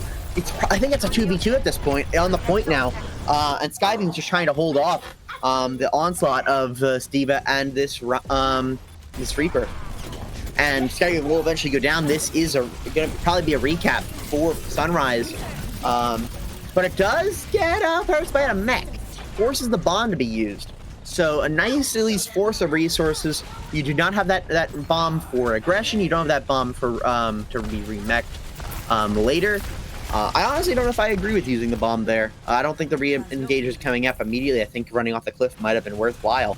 But the EMP from Rise could be huge and really just set the tempo back in time a lot. 5 man, that's 3 with the Death Blossom. It's gone. It's gone. Goodbye. Nice mimp, says the spectator. And now Pachifornia on a bit of really tough. This is going down to last fight of the last round of the last game of this tournament. Oh, and there's the pit going away. This is the last fight. Overtime now for Sunrise. The NT on to wide. The nano can't come out yet in time. Bunny. The nano can't come out. Bunny doesn't have the nano, doesn't have it anymore, and the pick's coming through for Sunrise. Pachifornia Palms fall short. There's the last one contest, but Pachifornia Palms fall short, and Sunrise just barely taking it, carrying it over, and somehow, some way, oh my, Sunrise just a glimpse of light, barely taking it over Pachifornia Palms. That was incredible play from both these teams. Really great. Good GG all around. Whoa. Absolutely. I mean, just really good play from both teams, but Sunrise eke it out in the very end. Prevent kind of the narrative arc of going down on Nepal Sanctum and getting eliminated from the tournament on Nepal Sanctum. Just really good play from both teams. But I mean, it really was honestly down to that village game where Pachifornia just kind of got comp diffed. If they don't give that up, I think they have at least a shot to at least to have a decent shot of winning that map too. And they kind of just dominated on Shrine, excuse me, and that ultimately was kind of the difference maker. So yeah, we did. I was gonna say it was a really close one. I mean, Pachifornia, both times we had them on the stream, yesterday and today, they both went the distance. Yesterday they had the upper hand against Burns and the Bees. Today they fall short to Sunrise. It was a really, really close game. I kind of want to give a shout out there to Pirate Spy, who just was like massive on the Diva there. I don't know if you guys saw it, but like a lot of like remake kills, bomb kills, just great positioning, taking out key players there in team fights. It was such a close game, but you know we gotta have a winner, so it's gonna be Sunrise in this case. Yeah, that's just absolutely crazy. As I'm just speaking of stunned. crazy. And well, speaking of crazy, it looks like we're actually really close to the other side closing it out. It looks like Maize might just be bringing it back, and yeah, that it looks like that is what's going to happen as Maize take it 2-1. So yes, they do. We have our lineup for the bracket. We're going to be having Sunrise face off against Maize, EU versus the Midwest. Actually, kind of crazy how synced up we were there. Like it was almost like same percentages, same rounds. But yeah, like, now we actually know who's gonna be in our lower semifinals. It's gonna be Sunrise taking on Maize, and we actually are gonna say goodbye to Pachifornia here, who had a really impressive run here in the lower bracket. I was really impressed with how they played. They could have taken it home, but you know the EMP. The EMP Death Blossom combo there at the end from Sunrise, it sealed the deal. So, yeah, I mean, yeah, 2-2 is not bad for Pachifornia overall in this tournament. I think nothing to be upset about in terms of in terms of your placement here. I think it was really just great performance from them, and just kind of got beat out just barely by Sunrise here today. Let's actually go ahead and talk to some people here from Cali who have been defeated, but we do want to say, I guess, goodbye to them and talk to them a little bit. We do have Eli, Squall, and I believe it's Brown Eddie here. How are you guys feeling after that one? That was such a close game. You know, honestly, it could not have been closer, really. It yeah. did everything that we could, and I don't think we've ever played better than as we did. Yeah. Like, genuinely over this weekend, we improved so much, and it was really fun to see. And I think we were playing at our absolute best there, and so was EU, and, you know, we both put our hearts out on the table. It's just, you know, it comes down to one or two mistakes sometimes, but we had a fun time. Yeah. Like Squall said, I mean, that game couldn't have gone any closer. Last map, last point, last fight. I mean, 94-99 was the story. It was a crazy game. I think that we all played like incredible. But I mean, Sunrise kind of pops. That's just a good team. What can I say? Yeah, absolutely incredible play. I loved watching you guys. You guys did so incredible coming in. You know, a little bit of an underdog in your last round, and then just completely upsetting the E-Daters, and then coming in and making this as close as it was is an incredible testament to your guys' teamwork to a degree that none of us could have predicted at this point. Incredible play, you guys. I'm so happy for you. Really good You've job. definitely shown everyone what you're capable of. I was actually going to ask, because personally, I'm a big fan of your branding. I really like the kind of like chill vibes that you guys show off in your branding and in your video. So you kind of give me the impression that you're just like a team that wants to have fun, that wants to vibe. So I was gonna ask, like, did you guys expect to go on this pretty impressive lower bracket run, or like what were your goals coming into this World Cup? Okay, hold on. Let me talk. I don't think any of us were expecting to lose to Tree Guy in the first game. And so after that, then we were like, well, this is time for the miracle run. And then, you know, we just kind of did it. More so we were expecting to play against Pluto, because we scrimmed them, and I guess that is having true. Pluto on their team boomed them really bad. So we weren't expecting them to be a solid 3K roster, but they did really well. And I mean, seeing how far they've gone, it's not like I'm mad to have lost to them. They're doing really well as they are. But it was not exactly planned to drop to lower bracket. We were expecting Pluto off tank at a little bit of an easier time, but we ran it back. We kept strong in our mental, and we've kept it going. I must say, Clockwise is literally the best DPS I've ever played with on any team.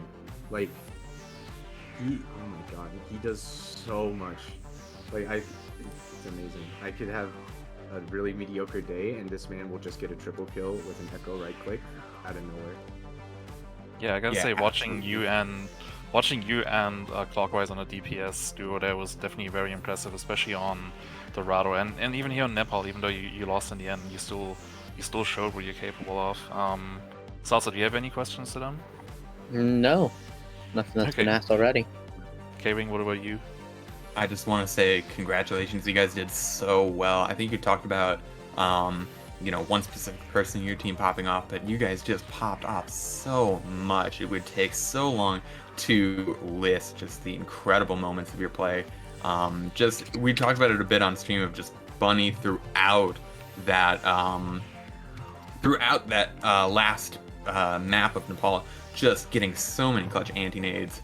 Incredible team play, incredible job, you guys. Commiserations, of course, but that's up high. Did amazing. Yeah. Definitely. To back off that, I just want to say, like, I couldn't have asked for a better team to play with. Sky on main Sang, Clark and EY, Squall, Bunny, and Shadow. I mean, I'm lucky. I think we're all pretty lucky to get like such a, not just like a good team, but like a fun team and like a really sweet team. Next time we must. We must. I just want to also say thank you, everybody. My team was incredible. This is both my first real tournament playing in, and also my first time managing. And so I just want to say thank you to everybody for working with me. And I enjoyed this opportunity. It was really fun, and it was not what I was expecting, but it was a handful in a good way, and I had a lot of fun. Awesome. Love to Thank hear it. you all very much. Squall could not have picked a better team. Like, Yeah, literally Squall at is the all. real MVP. Honestly, that's what matters. If you're having fun, if you have a good time with the team, that's honestly great. And it was a lot of fun watching you guys play. But unfortunately, with that, we are gonna have to say goodbye to the Pachifornia Palms, who have been eliminated. I want to thank you guys for coming out here and talking to us. It was a lot of fun. I do believe we have some people here from Sunrays up next. I think Rain and Turtleshell, who is their manager. So maybe we can talk to them next and just ask them how it feels. Hey, Rain and Turtleshell, I believe, are here. How's it feel winning that close barn burner match? Oh man, I was really excited right at the end, and now I'm kind of just dead inside because it's 3 AM and I've been shouting all night. Yeah, you guys really couldn't have made either of your matches today any closer if you had tried. Just barn burner after barn burner. Local farmers beware. As just, oh my gosh, you guys really pulled it out today against the Pachifornia Palms. Thank you. We weren't expecting to have such a hard time against California. They definitely played better than I was expecting them to, so it was a much better game than I thought it was going to be, so congratulations to them in that sense. Well played. We were commenting earlier, or we noticed earlier, that both teams kind of have the smiley face logos there, and we just talked to Pachifornia, and they said they were just like vibing, they were having a great time, they love playing on a team together. So I was going to ask you guys the same thing. How is it playing on Team Sunrise? Is everyone having a good time?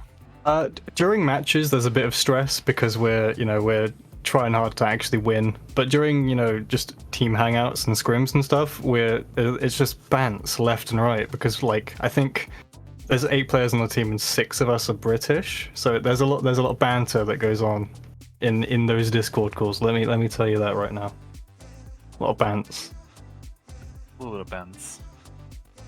What about you, Toto?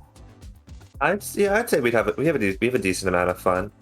I think it can get stressful, like you said, because it's in Europe. Every single member of our team is in Europe, and it's like 2 AM, 3 AM. So they're suffering a little bit, but we're pulling it through. Yeah, I think considering that we're all most of them are like BPL veterans.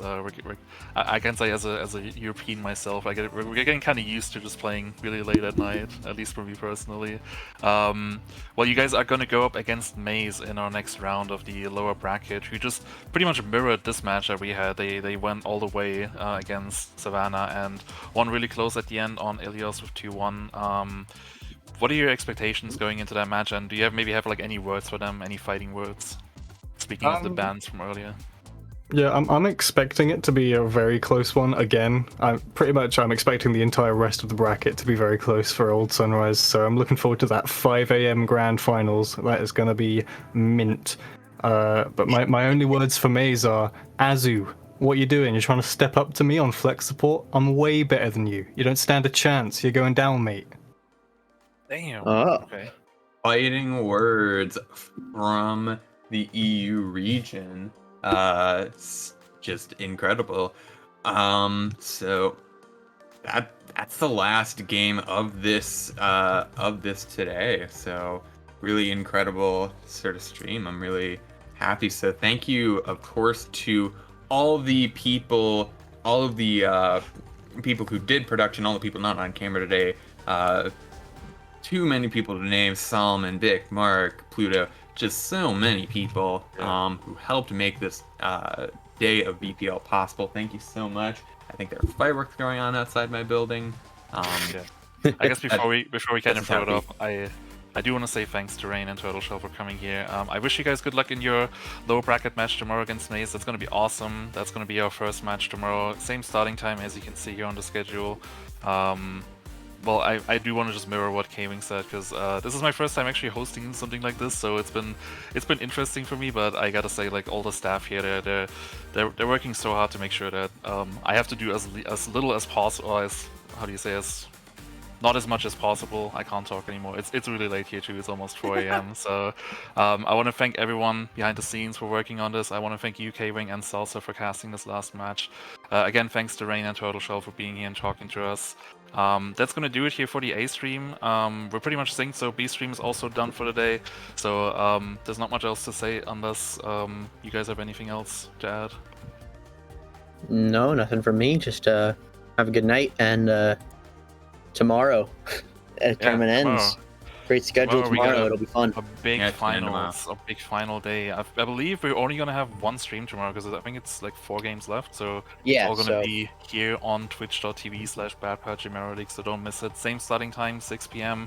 You can see our first 2 games here. We have our lower bracket semis, Sunrise versus maize. Both teams we've seen today, which look very strong, and of course our upper bracket finals, which is gonna be the Jokers, who in my opinion, kind of like the favorites here against Northern Grizzlies.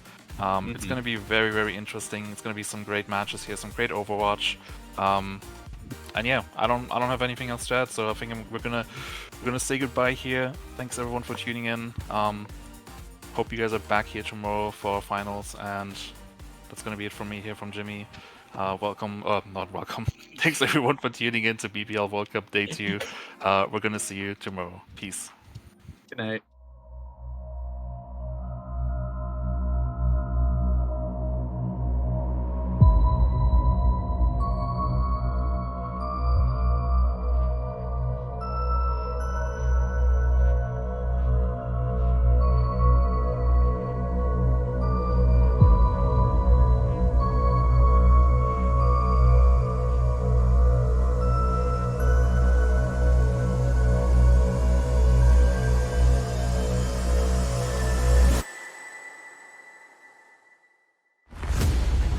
The Bad Pachimari League has grown.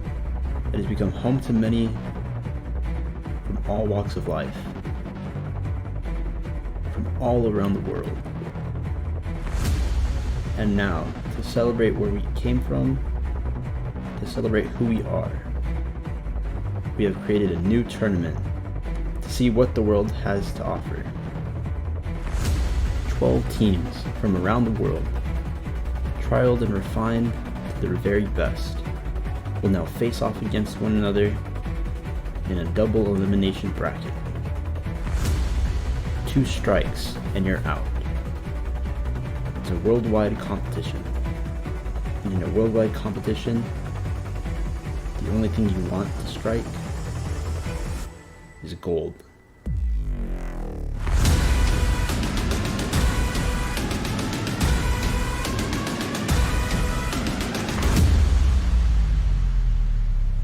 Welcome to the BPL World Cup. Oh my god, it's a fire game impersonator with a pulse bomb! But Sage is hot mustard, and all of a sudden this is anybody's fight. Drip tippers are still in it. Massive pulse bomb from Sage! What is that? Sage clutching it up. Sonic holding on to the barrage, gets 3! Sonic from behind with 3 with a huge barrage, taking a crazy off angle once again. There's a lot of ults, there's a lot of colors, but it doesn't matter because it's just going to be a massive high noon from Yancha. But Signet hits another massive shatter. Oh my lord. He's so good. He's just so good. A pretty big flux. The trance is there to keep the team alive. Oh, the bombs, the bombs. Oh my god! Wings, they got some wind in their sails as well. They got grab coming in, will land perfectly, and the windows fly through in terms of damage. That's a 4K in that. Nitro have absolutely insane. Pomku with the 6K.